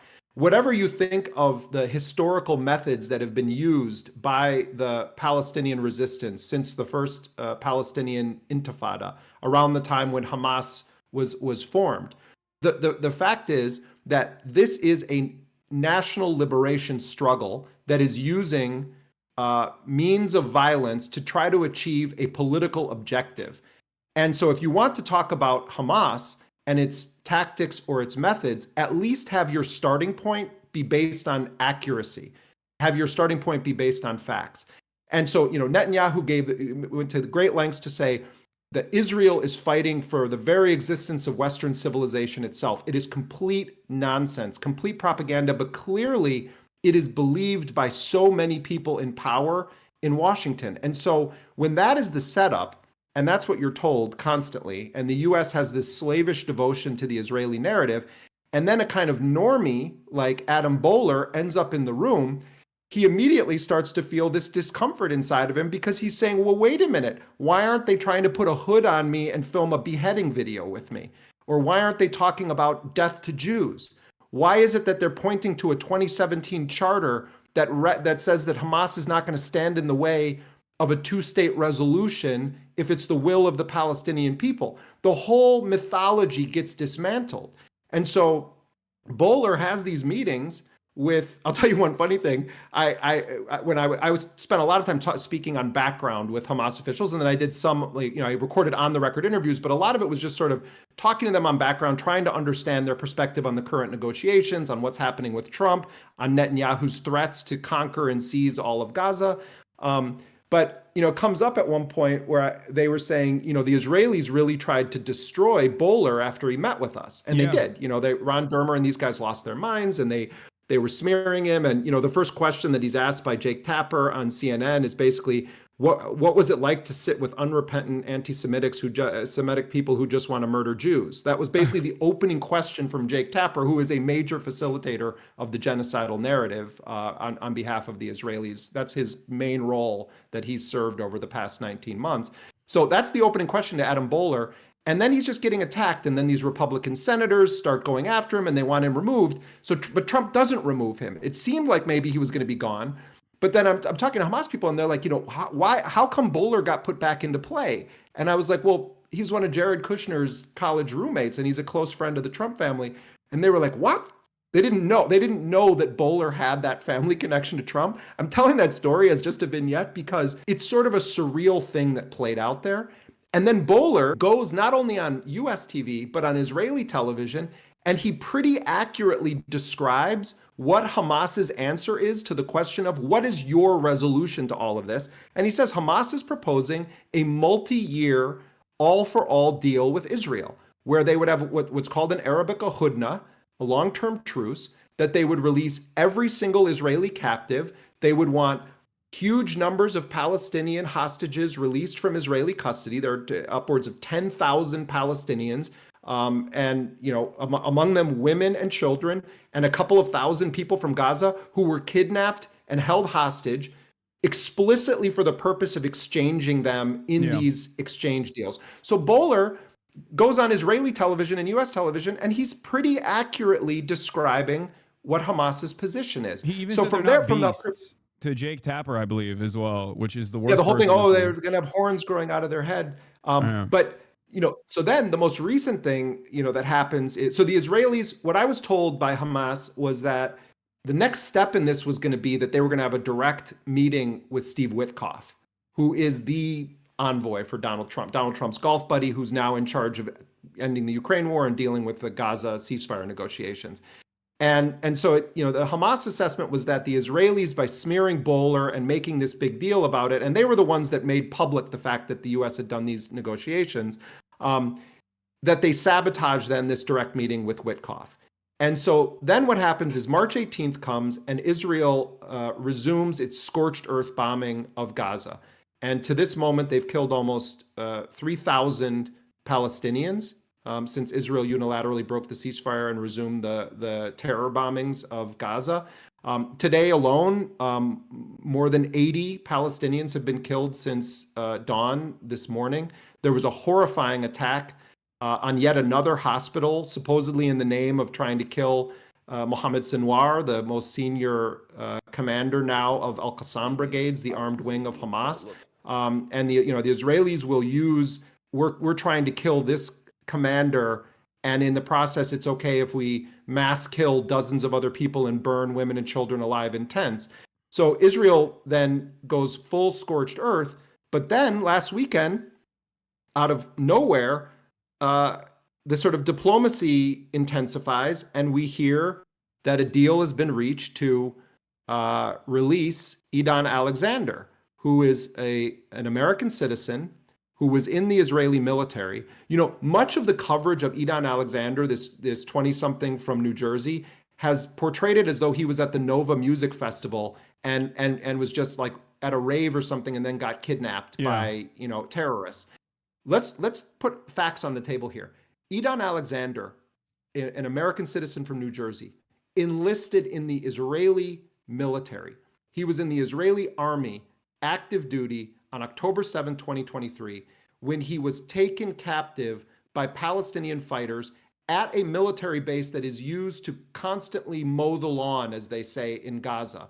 And he was brought back, and Hamas and the Qassam brigades considered him not a hostage, not a civilian, but a prisoner of war.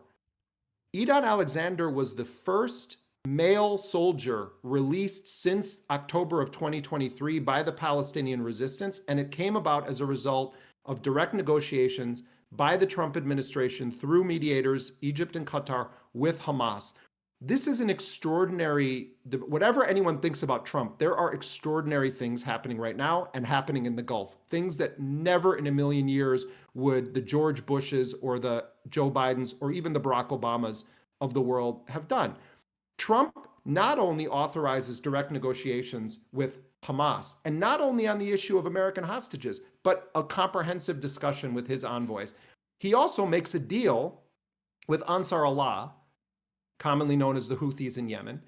And what was that deal that Trump made? And this was brokered by the Sultanate of Oman. Trump makes a deal that says, if the Houthis agree to stop firing at American ships, we're going to agree to stop bombing Yemen. And, you know, my colleague Shoaib al-Mosawa and I did a story that we understand played a role in this. We interviewed Mohammed al-Bukhati, who is a senior figure within Ansar Allah, many weeks ago. And he told us on the record this very thing. If the Americans agree to stop bombing us, we'll agree to stop attacking American ships. And by the way, they hadn't attacked a civilian cargo ship under Donald Trump at all. That was also part of the big lie. But putting that aside for a moment, the significance of this is that the U.S. made a deal that didn't include Israel. Why does that matter? Because Ansar Allah's entire reason for the maritime blockade and for launching attacks against Israel, and just a few days ago, they did a devastating attack on Ben Gurion Airport. They are regularly penetrating the much vaunted Israeli air defense systems. Yeah. And Ansar Allah cannot be stopped right now. They have weapons production facilities deeply embedded in the mountains. This is a tiny group of people that control part of Yemen that are the poorest nation on the planet, and it has almost no water to speak of. One of the poorest countries in the world, and it's not even an official government in the eyes of the United States. So what Ansar Allah has been able to do puts to shame so many Arab countries that have done nothing more than issue sort of strongly worded statements condemning what Israel is doing in Gaza. So Trump makes a deal that doesn't include Israel, that says, okay, we're going to act in the U.S. now, don't attack us, we don't attack you. But what they didn't do is say, you can't attack Israeli-linked ships anymore. What they didn't say is, you need to stop striking Tel Aviv until the siege is lifted and the genocide is halted. That's extraordinary. Trump makes this deal with them. As we speak, they're negotiating with Iran.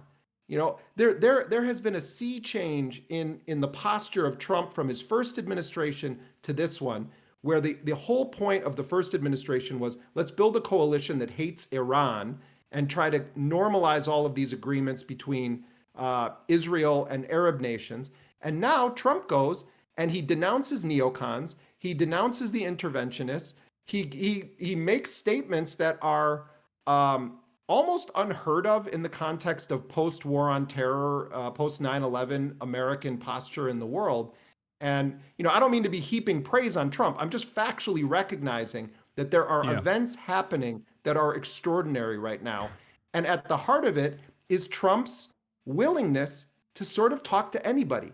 And actually, that's what journalists should be doing too. Yeah. So going back to, there's a couple things that I want to address here, and I want to get your opinion on, or at least stress the importance of, given the fact that the Trump administration cutting Israel out of the ceasefire negotiations that were conducted in Oman with the Ansar Allah movement, given the outline of that ceasefire negotiation was so similar to the initial reporting that you conducted, do you feel like that played a role in the Trump administration seeing whatever demands that the Ansar Allah movement might have had, considering that they seemingly did not have any other back channel communications with them at the time? And I mean, in fairness, the reason why I ask this question is because I want to stress the importance once again of conducting these sorts of interviews with members that are designated as enemies of the state or terror groups, and how that journalism can lead to positive results overall, or results that even the American State Department might inevitably consider to be beneficial. First of all, if you pay attention to the communications of Ansar Allah and sort of their political posture, which very few Western news outlets do, or probably even Western governments to a large extent, this has more or less been their position for a while. They haven't said, "Oh, we want to be in a war against the United States." As happens with Hamas, as happens with Hezbollah, there's a cartoonish portrayal of what is Ansar Allah's political agenda here. What they need to do, what powerful Western entities need to do in order to justify their bombings, their sanctions, etc., is to pretend or portray their adversaries as having no actual political objectives.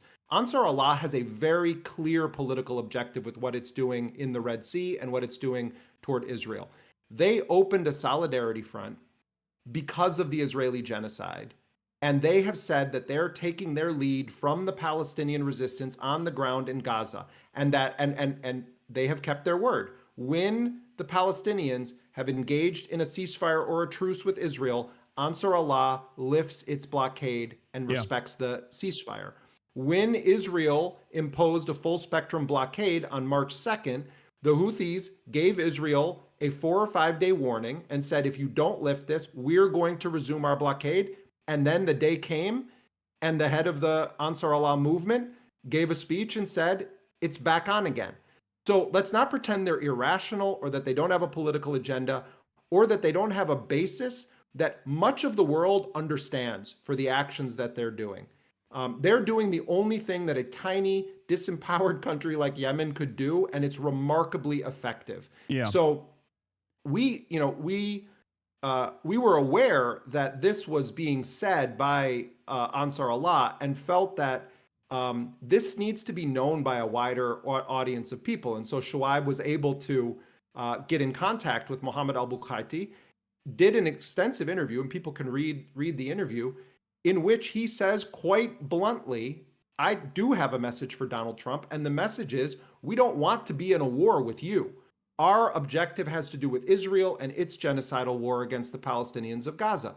So we did hear through the grapevine that once we did it, once we published this story, that it made the way in national security circles within the Trump administration, because this was the most prominent depiction of a position that Ansar Allah had held for quite some time. So, I definitely don't want to say, oh, we were behind this, but I think that it shows that even a relatively small independent news outlet, if you're willing to do serious journalism and you're not afraid of the labels that get thrown on you for daring to speak to the unmentionables of the world, that actually it's a public service. It's what we should be doing. Yeah. And, I would encourage people, I spoke to Osama Hamdan, one of the most senior officials within Hamas, who's a very interesting guy. He's been in the Hamas movement since 1992. He's a chemist by training. He speaks excellent English. He's been one of the most prominent spokespeople for Hamas since October 7th, because he happened to be based in Lebanon at the time the attacks took place, and he was holding regular press conferences. So, he's basically a household name in much of the Arabic language media, but largely not known or understood in the U.S. media. And when you listen to actually his take on things and the historical context that he brings to it, you start to really understand the political evolution of Hamas, how they see Israel, what they believe are reasonable solutions to put forward. And the language of diplomacy toward Trump, I found quite interesting from Osama Hamdan. It's not that they're not critical of Trump. They're very clear. They understand this is an administration stacked with Zionists. They know who Mike Huckabee is and what it represents, that a Christian Zionist fanatic lunatic has been placed as the U.S. ambassador to Israel. They know Miriam Adelson was the top donor to Trump's campaign, and she believes in full annexation of the West Bank. And they understand that Donald Trump, for various reasons, is going to always support Israel's, agenda. But they also see opportunity in the fact that Trump is different. Trump is a transactional person. Trump fancies himself untangling the mess that Joe Biden made. Trump also, it's not just about Trump's business in the Middle East, it's the Trump family business in the Middle East as well, which is the context for everything we're seeing happening in Saudi Arabia, in Qatar, in the United Arab Emirates. There's the Qatar jet, which has taken all of the, all of the attention, and it's kind of, it's a fascinating side story to all of this. But Trump is not just doing these record-shattering weapons deals where, it's going to be 1.2 trillion from the Saudis, 1.2 trillion from the Qataris, 1.2 trillion from the United Arab Emirates. The largest deal ever signed with Boeing happened today between Qatar Airways and Boeing. It's also that Trump is setting up his family business. They're already deeply immersed in the kingdom of Saudi Arabia. They already have that business. So what is the opportunity for the Palestinians here? It's kind of sick that this is the possibility, Hasan, but the possibility here is that Netanyahu's war, his genocidal, bloodthirsty war of annihilation, is messing with Trump's business in the broader Middle East. Yeah. They almost didn't talk about Gaza at all in Saudi Arabia. Mohammed bin Salman made, one comment about how we should, apply the Arab Peace Initiative and we need to bring an end to the war in Gaza. Trump basically said almost nothing about Gaza when he was there. They didn't really want it to be the issue. Or the only thing that Trump he brought up knows, was that they were they were being backed by, it was mostly anti-Iran. Their angle on Gaza is mostly still like anti-Iran. They talk about Hamas as being like an Iranian-backed form of militancy. Yeah. And he said that, they were a child killer, rapist or something when talking about like how this fundamentalist country is like backing them.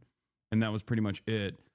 And there is the depravity of Gulf nation leadership, if we're being real and if we're being honest, in terms of refusing to apply more pressure points to the Trump administration, or even like offering bribes to the Trump administration in the exact same way that Israel does, in an effort to continue the flow of weapons into Israel that end up being used against children in the Gaza Strip. You look at the glitz and the glamour and the feting of Trump, and you have Elon Musk and all of these tech executives coming in there, and Trump is marveling at the marble and talking about how phenomenal the materials are, and the actual backdrop for this is children being burned alive in tents. Children being burned alive in tents with American weapons. Children being burned alive in tents with American weapons, and total silence from the Mohammed bin Salmans of the world, who himself is a total butcher for what he did to the people of Yemen. This was a cacophony, a conference of butchers and enablers of genocide, either through the facilitation Trump does by giving the weapons and the political support to Netanyahu, or by the shameful silence of all of these Arab rulers who, they spend all day celebrating Trump, worshiping him at his feet. Oh, people are going to name their kids after Trump now in these Gulf nations. Have they no shame when they then look at the screens, when they go back to their offices or their palaces and watch what's happening in Gaza? The backdrop to this is burning, incinerating children and women, and targeting tents with so-called suicide drones, and bombing hospitals, and killing Hassan Slaya, one of the best journalists in Gaza, as he was receiving treatment in a burn unit where he had multiple fingers amputated because Israel tried to assassinate him by bombing a tent on April 7th. Yeah. That's the backdrop to everything that we're seeing. So I can talk about what is extraordinary about what Trump's doing, but let's never forget the moral question here. And that is that the charade we are watching, where the wealthy and powerful of the world gather together to fluff each other, pat each other on the back, sign their big weapons deals, talk about a new vision for the Middle East, while simultaneously facilitating the incineration of Palestinian children, that should be the headline on all of this. That's the thing that actually matters the most. Absolutely. So because of this, this is actually what I wanted to talk about. Like I wanted to maybe speculate a little bit about where this deal may head. Now, you have gotten great insight from Hamas leadership on this matter with your interviews. I read the Osama Hamdan one on stream. It was fantastic. I've seen pieces. I've read parts of the Palestinian Islamic Jihad interview that you conducted as well, where they said, look, like decapitating Hamas leadership or decapitating or trying to actively demilitarize the Palestinian resistance or Palestinian militancy is not going to yield the results that Israel wants out of this, because there's always going to be resistance as long as the apartheid exists, which is, of course, a perfectly reasonable and perfectly understandable position to take. But having said that, Israel is a belligerent actor. It's a belligerent occupier in the legal sense, and illegally engaging in this act of genocide, this ethnic cleansing campaign.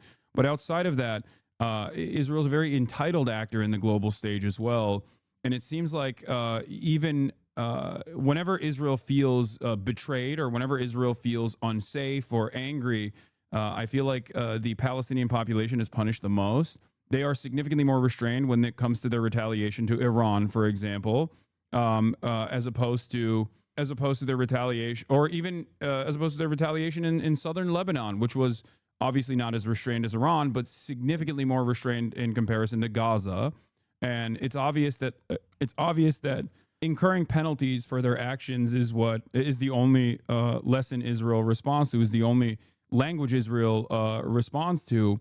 Having said all of that, their actions that amounted to 100 people being killed, including bombing multiple hospitals at this point, and their open and deliberate targeting of Hasan, the journalist that you were talking about, and assassinating him, and even assassinating a 12-year-old survivor, the 12-year-old survivor of the medical worker assassination that Israel had conducted.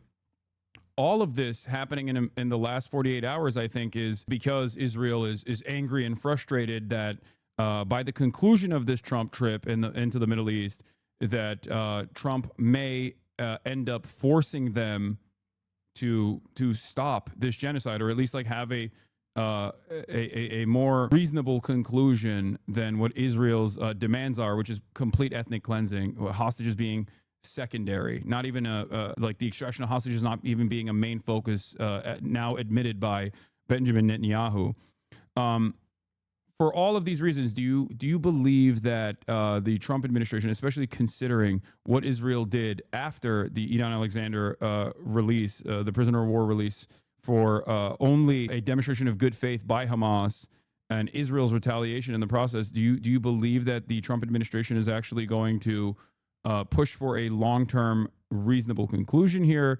Or do you think that it's going to turn into the previous ceasefire negotiation, where eventually, with enough pressure from Israeli envoys, Steve Witkoff will mold the existing ceasefire structure to one that suits the Israeli narrative, and we just put Gaza on the back burner once again as Israel continues its ethnic cleansing campaign?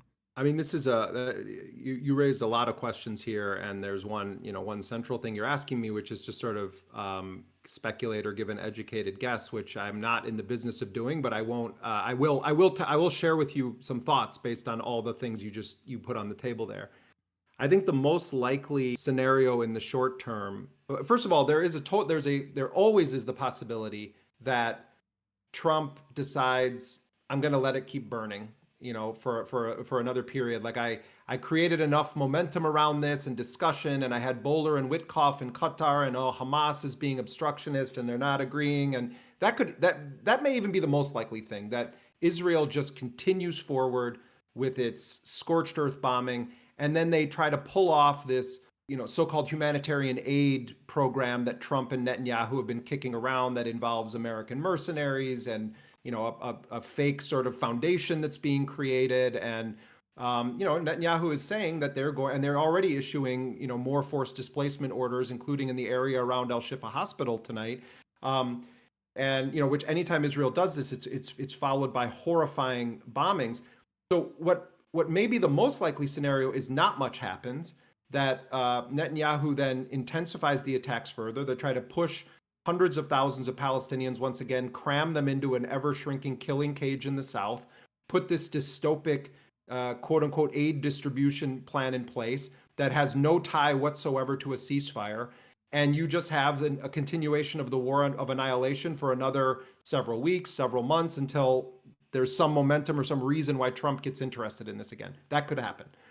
What I think is, also possible is that we're not going to have a comprehensive deal emerge out of the discussions happening right now in Qatar. But you might have Israel having to concede to create a longer period of a short-term truce.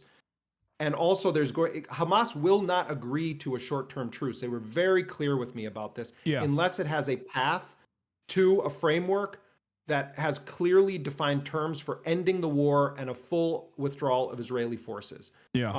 So, Hamas actually has shown quite a bit of flexibility on a number of issues, but they've said that they have a couple of red lines. One is no more short-term truces, no more captives being exchanged unless there is a guarantee by the United States, Qatar, and Egypt that this leads back to a framework like the original January deal that says at a certain point, Israeli forces are all out of Gaza and the war comes to an end, and then Gaza can go through reconstruction with Palestinians in Gaza, not with Palestinians shipped to Somaliland or whatever fantasies Netanyahu is thinking about.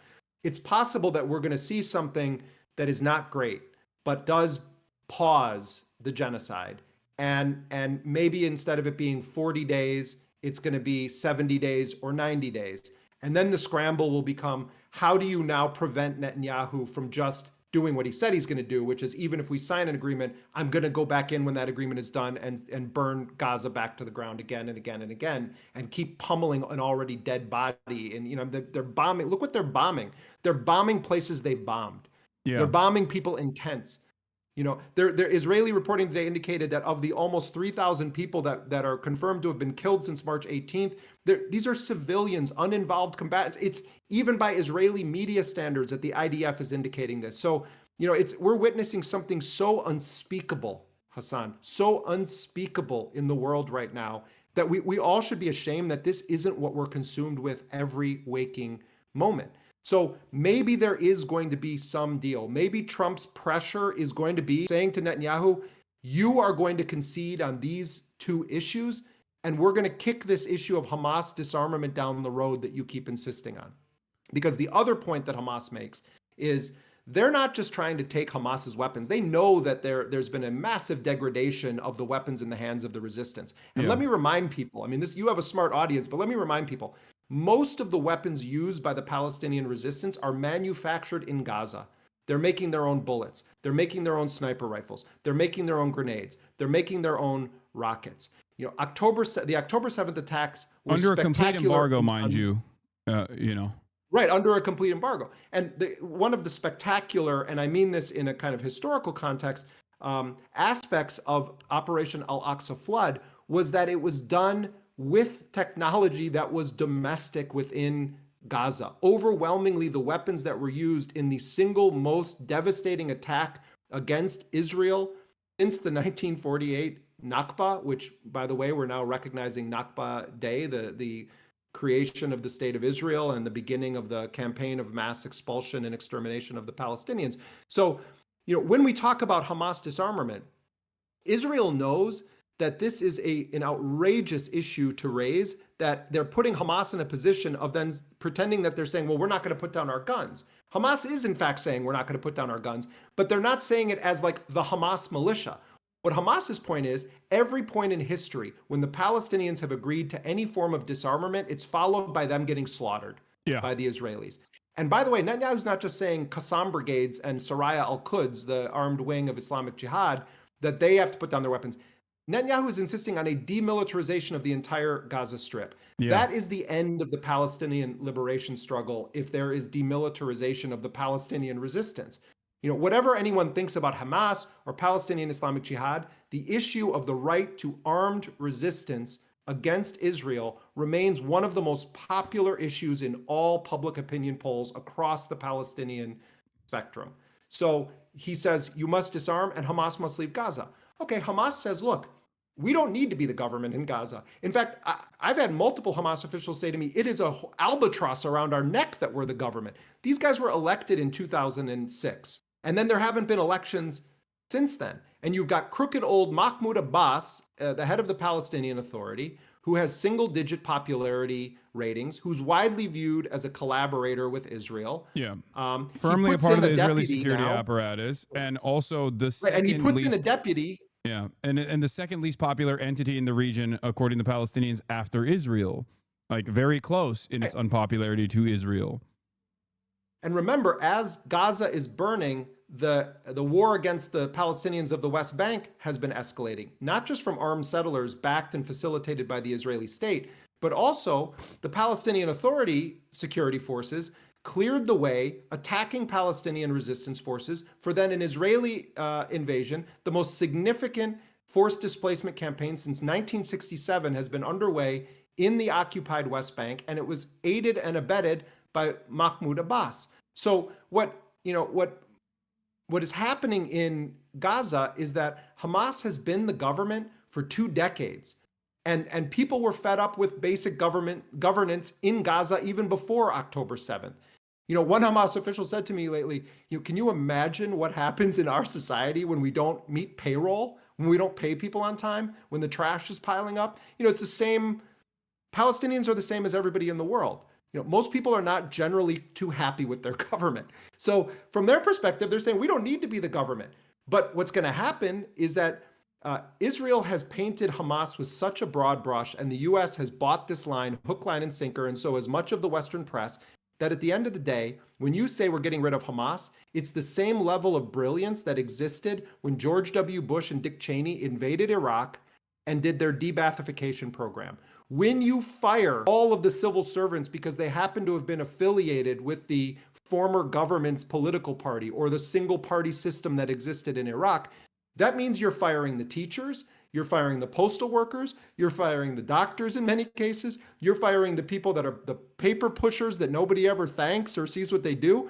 That's what we're talking about here. So Hamas is saying, okay, put anybody in who you think is going to be competent. But at the end of the day, you're going to come and ask us because we've been the only government there since 2006. Yeah. So speaking of that George issue W. Bush, also is a red herring. Speaking of George W. Bush, ironically enough, that election was conducted against the wishes of the Palestinian Authority in 2006, which understood how unpopular they had become due to their consistent collaboration with the Israeli state and due to the failures of the ceasefire, the so-called peace talks with Israel, and what that had yielded for the Palestinians in the West Bank, which was Bantustans forming due to settlements propping up all over the West Bank.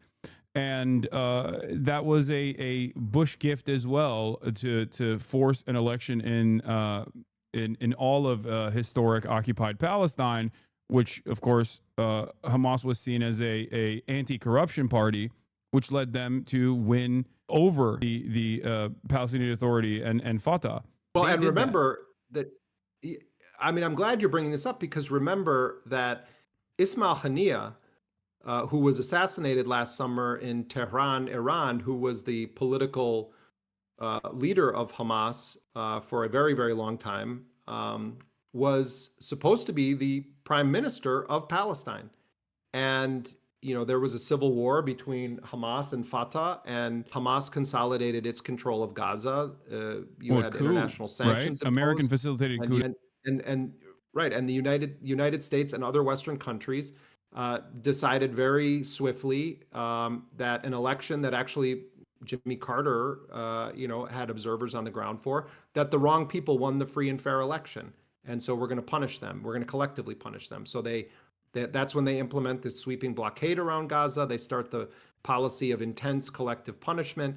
Hamas had been criticized by some other resistance factions for standing in those elections. For instance, Palestinian Islamic Jihad has taken a position, and I've twice interviewed the number 2 figure in Palestinian Islamic Jihad, who's actually a pediatrician by training, Dr. Mohammed Al-Hindi. And, Palestinian Islamic Jihad will not participate in elections organized by what it considers to be an illegitimate entity, which is the Palestinian Authority, but they are very much a part of the body politic, the fabric of Palestinian society. And another more basic point, Hasan, that seldom goes unmentioned, Hamas is not some foreign entity that descended on Gaza one day. These are people of the community. These are the men who are in the Qassam brigades or in Soraya al-Quds are fathers and sons and daughters and brothers of Palestinian families. And, Osama Hamdan shared with me, he's a senior official in Hamas. He was telling me just about his relatives. Some are in Fatah, some are in PFLP, some are not in any political affiliation. And he was just talking about how there's such a cartoonish way in which Palestinians are talked about. And he's like, asked me, do you have relatives that voted for Trump? And I said, yeah. And he said, well, why aren't Palestinians allowed to have that complexity in our family lives either? It's a good question. And it's a fair question that he asked me. So, when we talk about this, there is an internal Palestinian dialogue about what Hamas is, whether people, want them to be the government. And that's for Palestinians to decide.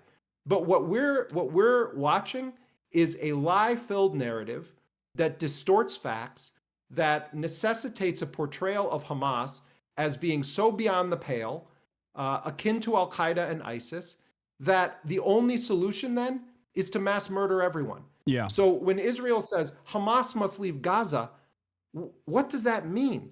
That you're talking about potentially then the families of everybody has to go? What does it mean to expel? These are not serious ideas that Netanyahu is putting up. These are ideas intended to justify the forced mass expulsion or murder of every Palestinian in Gaza.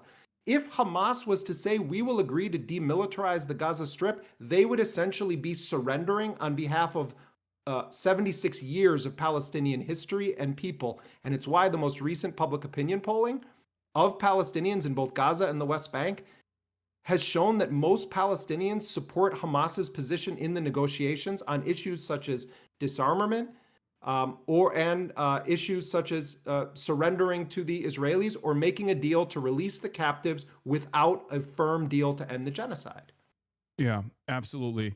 I mean, you mentioned this already, but Hamas is, or the Al-Qassam brigades are almost entirely comprised of orphan soldiers. Like the reality of the matter is, as long as Israel keeps killing the Palestinian population, there will always be an understandable moral obligation and a legal one to resist against such actions from the indigenous population. This is a reality that Israeli military officials have recognized. This is a reality that former Israeli prime ministers have recognized.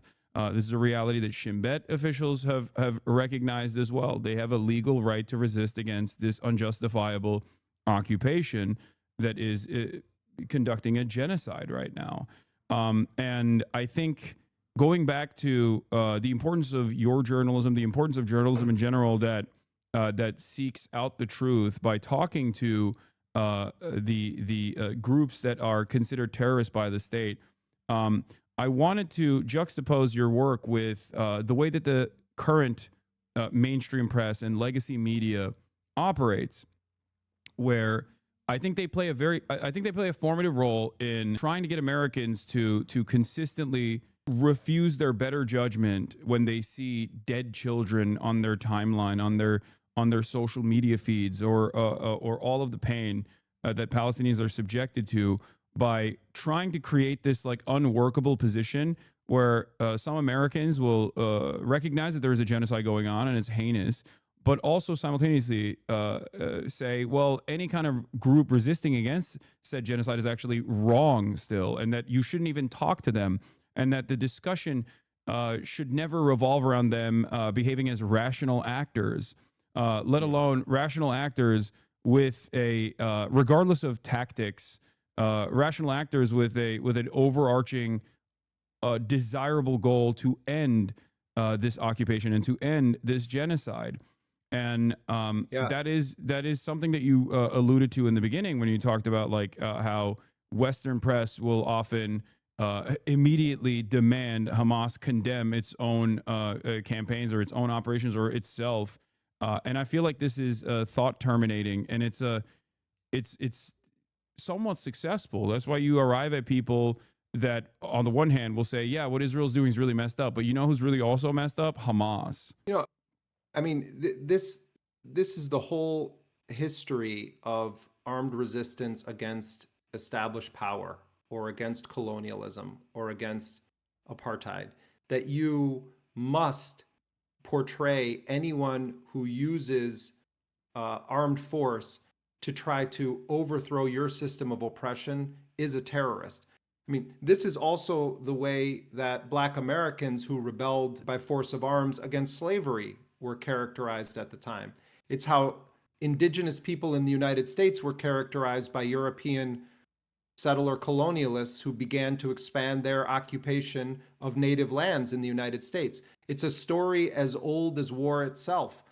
And so, you know, when I look at the history of Palestinian resistance, you look at the evolution of thinking, the evolution of tactics. You know, Hamas and Islamic Jihad are relatively new to the Palestinian resistance scene because this has been going on for so long, for so many decades. And, you know, large chunks of the story of Palestinian resistance involve secular-oriented Palestinian nationalists or liberation fighters. And part of what happened is that, you know, Hamas and Islamic Jihad started to rise up out of a period where Israel had expelled and exiled all of these Palestinian resistance figures, including people like Dr. Mohammed al-Hindi, who I've interviewed from Palestinian Islamic Jihad. And they kind of put them all in the same place in the camps in Lebanon. And you know, it was a heady time in the Islamic world.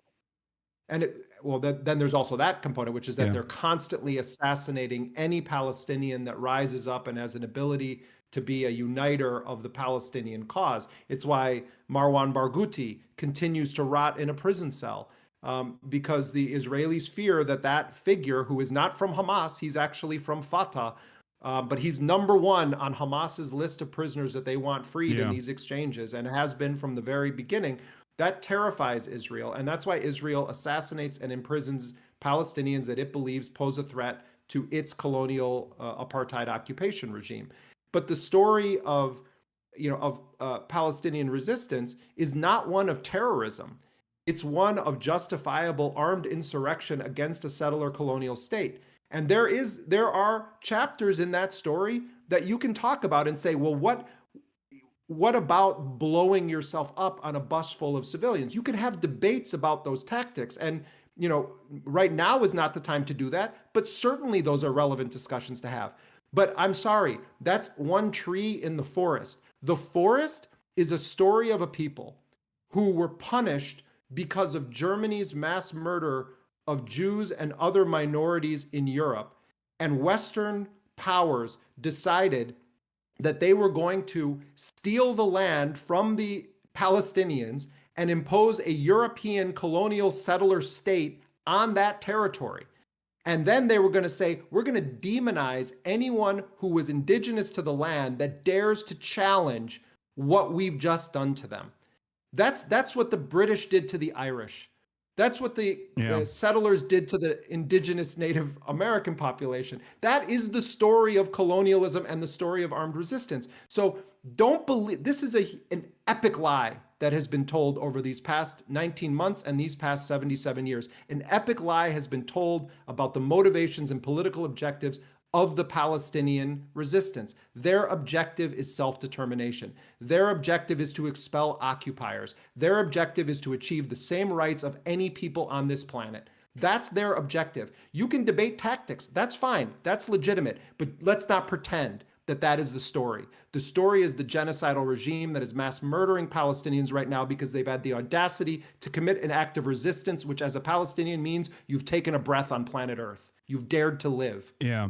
Also, one important part of this conversation, actually, because we talked about the vague definitions of terrorism, is the historic usage of terrorism most commonly is talked about with respect to the war on terror, the anti-Muslim thrust of war on terror policies, but that was built on top of a pre-existing foundation, and its inception point is the Palestinian liberation struggle, as a matter of fact. The earliest mention of terrorism in a federal statute was in 1969, and it dealt specifically with restricting humanitarian aid to Palestinians and inaugurated a pattern of rendering Palestinians synonymous with terrorism. So as early as 1969 was the first mention of this term in American in the American legal setting, and it was directed towards Palestinian liberation organizations. So it has been going on for quite a long time, and it's important to recognize that, because now a lot of people that are learning about Palestinian liberation and its history will look back at the PLO and its efforts, will look back at the Palestinian Liberation Front, or look back at PFLP, DFLP, and its leadership that was Western aligned, or even aligned during the Cold War with the USSR at certain points, and say, oh, why can't they have guys like this? Why do they have scary fundamentalist Muslims, which Hamas is always often portrayed as, and so is Hezbollah, and so are the Houthis. And regardless of their religious perspective, obviously, they still are comprised of very well-read individuals who are rational actors in this process. They're not operating off of like this unrestrained anti-Semitism. That is just a lie that the United States has told, the State Department has told over and over again. And that is a lie that is trafficked through all forms of media, through the permissible ways of talking about Palestinian liberation. That's just a way to tarnish a justifiable demand for emancipation from Palestinians. I mean, it's also if you study or research the history of some of the key figures that were responsible for October 7th, or that have emerged over the course of these past 19 months as figures that the world knows about. You look at Yahya Sinwar, who was born in a refugee camp, and his entire life, you can draw an arc of the escalation of Israel's terror attacks against the Palestinians of Gaza, and his political development, his intellectual development, how he came to see what Israel is in the world, why he conceived of that he spent 22 years in prison. He became fluent in Hebrew. He studied the enemy in prison. He translated by hand the memoirs of former heads of Shin Bet from Hebrew into Arabic and distributed it. And distributed these texts to other Palestinian prisoners, telling them, we need to study this. Mohammed Deif, who was widely credited with being the most central figure in the modernization of Al-Qassam brigades as a fighting force capable of doing an operation like October 7th. All of these guys, or when you speak to Hamas officials and you ask them about their family history, all of them have a story that begins as a child witnessing the humiliation or the killing of close family members. And when you start to humanize these people that are demonized in the media, and you actually are about the business of being intellectually honest, and you say, where does a Yahya Sinwar come from? Where does a Mohammed Deif come from? Who is Abu Obaida, the spokesperson for the Al-Qassam brigades, who's one of the most recognizable voices now in the Arab world when it comes to the situation in Gaza? When you start to understand their history, you're really studying the history of Palestinian resistance, and you're studying the history of a gratuitous, violent enemy that believes in the extermination of those people. And then you start to say, well, let's look at this from a different angle. Let's look at this in a very big sense. What is right and what is wrong here? Are the Palestinians terrorists? Is it terrorism to have grown up in a concentration camp where your family members are systematically killed and humiliated? Is that terrorism? Or is there a deeper discourse that we should be engaged in? And that's how Palestinians have always been portrayed. And the United States and Western journalism has been a major player in promoting lethal myths about the Palestinian people. Again, there's all kinds of debates that can be had, about Hamas, about tactics, about what happened on October 7th. And they have had these. They have had these discussions. But that's all they want to talk about. But that's Yeah. all they want to talk about. No one wants to talk about, do the Palestinians have a right to use force to get rid of a Western-backed genocidal colonial apartheid regime? If your answer to that question is no, they don't have that right, you're not a serious person, you're not a student of history, and you're just a propagandist for one of the most heinous crimes we've witnessed in our lifetime. Yeah. Two things I want to mention here, giving more historical context to this as well.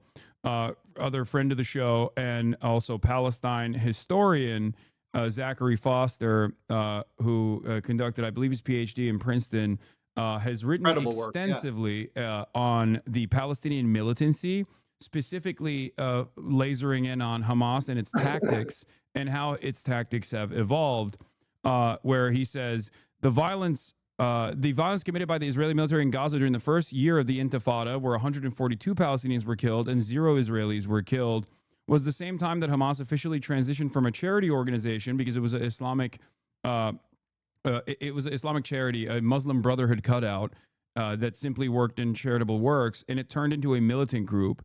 And even then, its tactics were not the ones that Israel recognizes and associates Hamas with.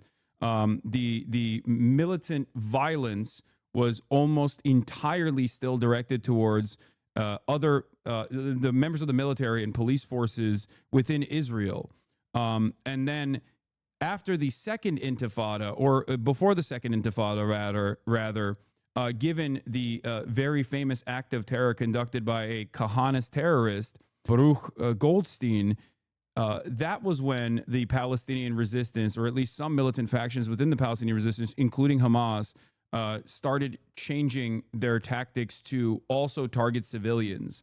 And it's the same standard that exists always in any kind of liberation movement, where the standard of violence is always maintained by the oppressive force here. The colonial entity is what dictates what kind of violence exists as retaliation for the endless amount of violence that it subjects its colonial subjects to. And that is the reason why that standard has evolved over 76, 77 years at this point, and has turned into the final culmination of October 7. But having this conversation, or trying to have an academic conversation around like militant resistance, especially in a setting such as this one, is completely not allowed. Like this conversation that I'm having, many people do not want me to have. They want to simply say, what you are saying is insane. You are crazy. You're a terrorist. You're offering material support to terror groups, and you should be banned or maybe even criminally punished for this. You know, it should be. The idiocy of the line that this is material support is almost not even worth a response. But what I would say is, if you actually believe in a free press and you want journalists to serve a function of providing the public with information that they can use to make informed decisions, then you want journalists to talk to every possible player in every story that you can. And so, I reject fundamentally the notion that by interviewing people that are designated as enemies, that we're committing some crime. The crime that we're committing is called journalism. And if that's a crime, then let 1,000 million journalists bloom. I mean, we should be speaking to everybody. It's one aspect of Trump that I really do respect, that he is willing to authorize his administration to speak apparently with almost anyone. He directly meets with Abu Muhammad al-Jalani, Ahmed al-Shara, who, State Department designated terrorist, was ISIS, was al-Qaeda, he's talking to Ansar Allah, he's talking to Hamas. That's what a sane, rational country should be doing. We should be favoring diplomacy. We should be trying to not have wars. Now, there's a whole other aspect to Trump where he'll do things like, authorize massive bombings of countries and drone strikes, etc. So let's not pretend that he's, some perfect character here. But the basic instinct of let's talk to people, let's go with that, because I actually think that is one of the paths to peace in our world.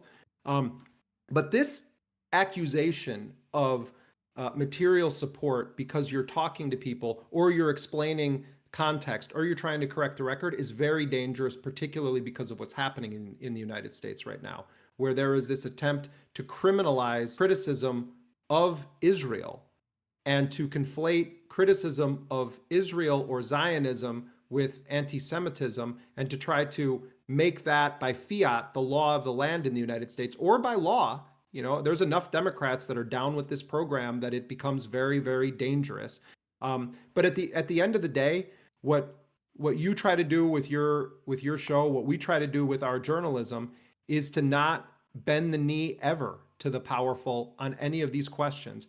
And we respect our readers enough, as I know you respect your audience enough, to let them make their own decisions. Our job is to talk to anyone that we believe has a story to tell that's relevant to the public interest. And I'm going to continue doing that because I think that that's basic journalism. And I wish that the New York Times was doing it. And I've had friends who work at the New York Times say to me, this just isn't really allowed at the New York Times. We can talk to Hamas, but we're not allowed to really get into, their perspective in that way. And there's a reason people don't want to do that. You know who targets civilians nonstop? Israel. You know who justifies the killing of civilians in the name of killing, some former bureaucrat for Hamas? That's what they're down to now. They're whacking people that were in the civil government of Hamas and then putting out press releases saying they've killed some important commander. And they're willing to kill as many women and children as happen to be in the area. And they specifically are targeting and murdering our colleagues, journalists, and their families, nonstop. So, we want to talk about October 7th. 1,300 people were killed that day. And, you had several hundred of them that were in the military or in security forces. You had multiple Israeli military bases attacked. You had scores of Israeli soldiers taken captive by the Palestinian resistance. And yet to this day, it's still portrayed as Hamas and Islamic Jihad went into Israel and kidnapped a bunch of innocent civilians and murdered 1,300, although sometimes they exaggerate the number, murdered 1,300 innocent civilians. Well, we should be fact checking that. It's not that there weren't a substantial number of civilians killed out of that number. That's true. Yes, I've watched the video. I'm very well aware of the scope of events, but let's not pretend that operation was not at its inception targeting Israeli military bases that are responsible for the siege, the blockade, the surveillance, the mowing of the lawn, the bombing of Gaza. Let's have an honest debate about that. Let's not shy away from it and just defer to the narrative because we're afraid of being called pro this or pro that. We have to have an honest discussion about it. And yes, it includes video of the clear intentional killing of civilians. That is absolutely part of this story. Yeah. It's, and if we had a real international criminal court that was willing to actually go after war criminals regardless of their status or power or nationality, then we could have an actual discussion, not just about the events of October 7th and about the role of armed resistance and what happens when civilians are killed in those kinds of operations, but also let's talk about the genocide. Let's talk about what Israel did. Let's talk about the minimum 60,000 people, probably far greater than that have been killed. And let's talk about a country that openly, gleefully dehumanizes Palestinians, starves them, and portrays Palestinian children as terrorists ready to grow up. Or 77 years of an apartheid structure. State. Sorry to cut you off. 77 years of an apartheid, which is also illegal. I mean, that is... And it's taken many different violent forms because the maintenance of an apartheid is already an inherently violent endeavor. We, especially liberals in the West, have no way of defining violence as anything outside of non-state entities, where the permanent violence that people are subjected to by supposedly legal entities is always seen as something entirely different. And the resistance against said violence is actually seen as criminal, is seen as inappropriate, is seen as completely unjustifiable because the state de facto has a monopoly of violence.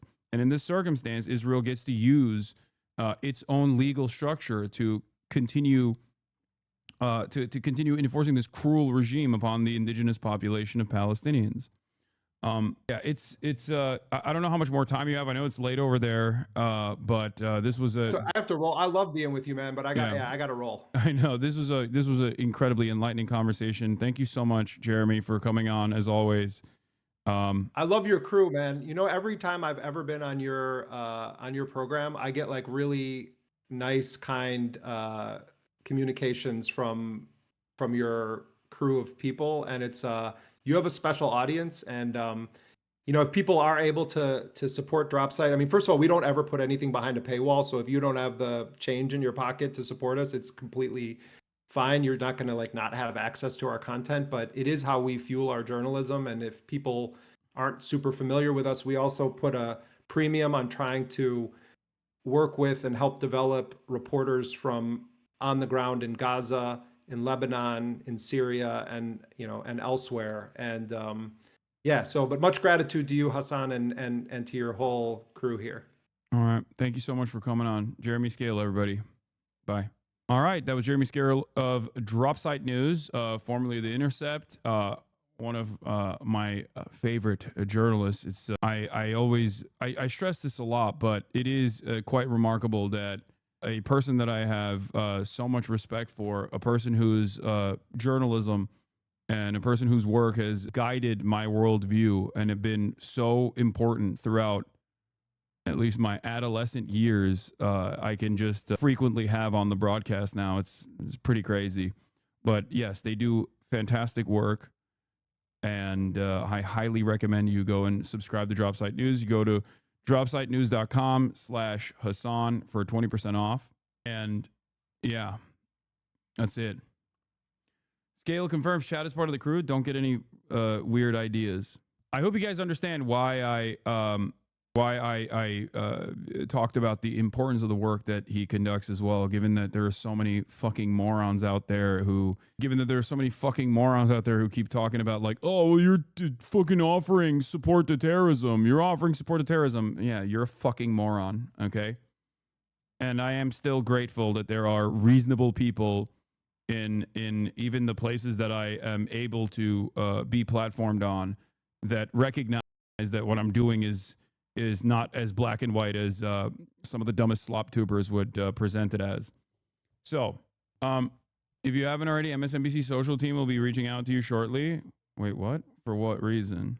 I have a NBC interview that I'm going to be conducting while live, but that's later. Not MSNBC, I don't think. Or is it MSNBC? Yeah, no, I have an NBC interview, an on-stream interview with Gotti Schwartz in a little bit. That's going to be at, I believe that's going to be at 5:45. So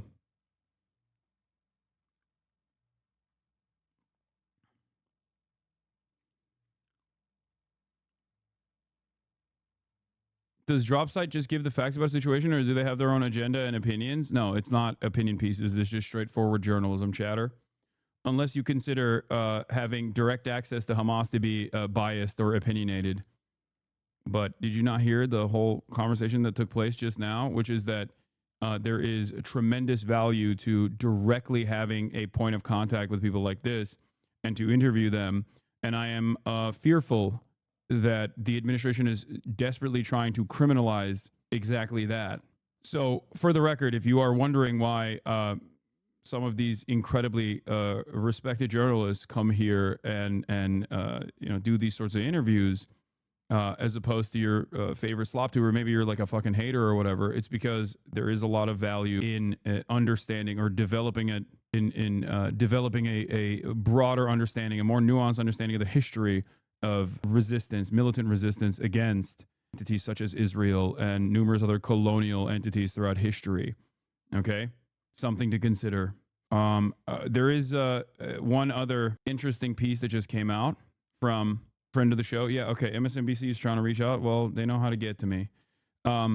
This was from friend of the show, former colleague of mine, Ken Klippenstein. Feds begin political vetting for American citizens, he writes. This is at kenklippenstein.com. Hasan Piker interrogated at border as Trump's war on free speech intensifies. This is one of the more comprehensive investigative reports on the matter.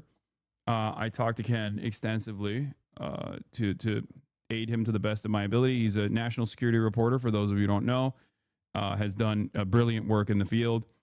And this is what he wrote. Hasan Piker, an American citizen, was singled out and interrogated on Sunday at Chicago's O'Hare International Airport. Piker, who is of Turkish background, was returning to the U.S. after a trip to Paris. For 2 hours, Customs and Border Protection detained him and asked whether he supported Hamas, Hezbollah, or the Houthi rebels in Yemen, according to Hasan's account. His story, first reported by UserMag, has circulated widely. That's Taylor Lorenz who wrote about it. But it caught my attention because I once worked with Hasan. He's a well-known Twitch streamer and a political commentator, outspoken about the Gaza war and Israel's conduct. The most disturbing part of the Hasan Piker episode, I learned in the course of my reporting, is what the border agents did was completely legal. Homeland Security issued a statement confirming the incident, emphasizing how routine it was. Upon entering the country, this individual is referred to for further inspection, a routine lawful process that occurs daily and can apply to any traveler, DHS spokesperson Tricia McLaughlin said on X. As outrageous as it sounds, federal authorities have broad power to question and search U.S. citizens at the border without a warrant, probable cause, or even reasonable suspicion. Though the Fourth Amendment protects against unreasonable search and seizure, the Supreme Court has recognized the so-called border search exception. This authority applies to anyone located within 100 miles of a land border or coastline, the border zone, which incidentally covers 2/3 of the U.S. population. It's also known by the ACLU as Constitution-free zones. I've talked about this extensively. Constitution-free zones are where also BORTAC gets to operate freely. BORTAC is basically the SWAT team, or the heavily militarized, highly trained, internationally trained version of Customs and Border Patrol. CBP has frequently used these powers since 9/11 to target Muslims, but up until Trump, they very rarely targeted American citizens so overtly for voicing their opinions. As Hasan told me, he had never been targeted before. Now, I told him this as well. Like I've been questioned, but never to this degree, and never on my opinions of Donald Trump or directional questions about my commentary. How was Hasan selected and why? That part remains a secret. Which federal agency or intelligence service flagged him is unknown. But how they targeted him is known, and its capability is ripe for abuse. Homeland Security operates a system called TEX, not an acronym, which supplements border screening based on input from immigration, law enforcement, and counterterrorism agencies. Any of these agencies, FBI, ICE, CBP, can enter an alert known as a lookout, designating a traveler as a person of interest in an ongoing investigation. This is different than the no-fly list or the terrorism watch list, by the way. That has a much higher standard. But TEX, on the other hand, having a lower standard makes it even more terrifying because it's a broad application. These lookouts can require anything from enhanced screening to full seizure and copying of a traveler's electronics, including contacts and data. Many TEX lookouts are tied to international flights. Turkey, for example, has been a frequent trigger for enhanced scrutiny, both because it's majority Muslim and a known route for foreign fighters heading to Syria. TEX designations are individualized. Someone known to travel to a country like Turkey can be flagged in advance. Piker's travel history alone could have triggered a TEX alert. He told me he hadn't traveled to Turkey in nearly a decade, but that CBP had asked him if he'd traveled to other parts of the region. Upon return, travelers are matched against terrorist watch list, the no-fly list, and TEX. High-profile targets like filmmaker Laura Poitras and others linked to Edward Snowden or WikiLeaks have also been subject to TEX-based detentions. TEX can also be used for target exploitation, a euphemism for extracting passwords and contact networks through device searches to create link analysis, feeding intelligence databases.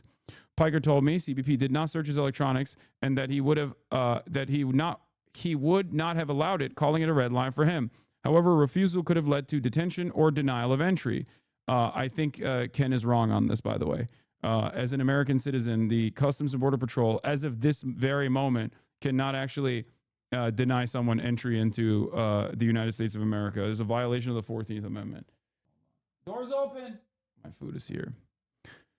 In a video recounting his experience, Piker says CBP agents asked, have you ever been in contact with Hamas, Hezbollah, or the Houthis? Have you ever provided financial or logistical support to them? This line of questioning suggests an effort to gather potential evidence of material support for terrorism, a serious federal crime. But the Trump administration has made it clear it intends to pursue such cases aggressively.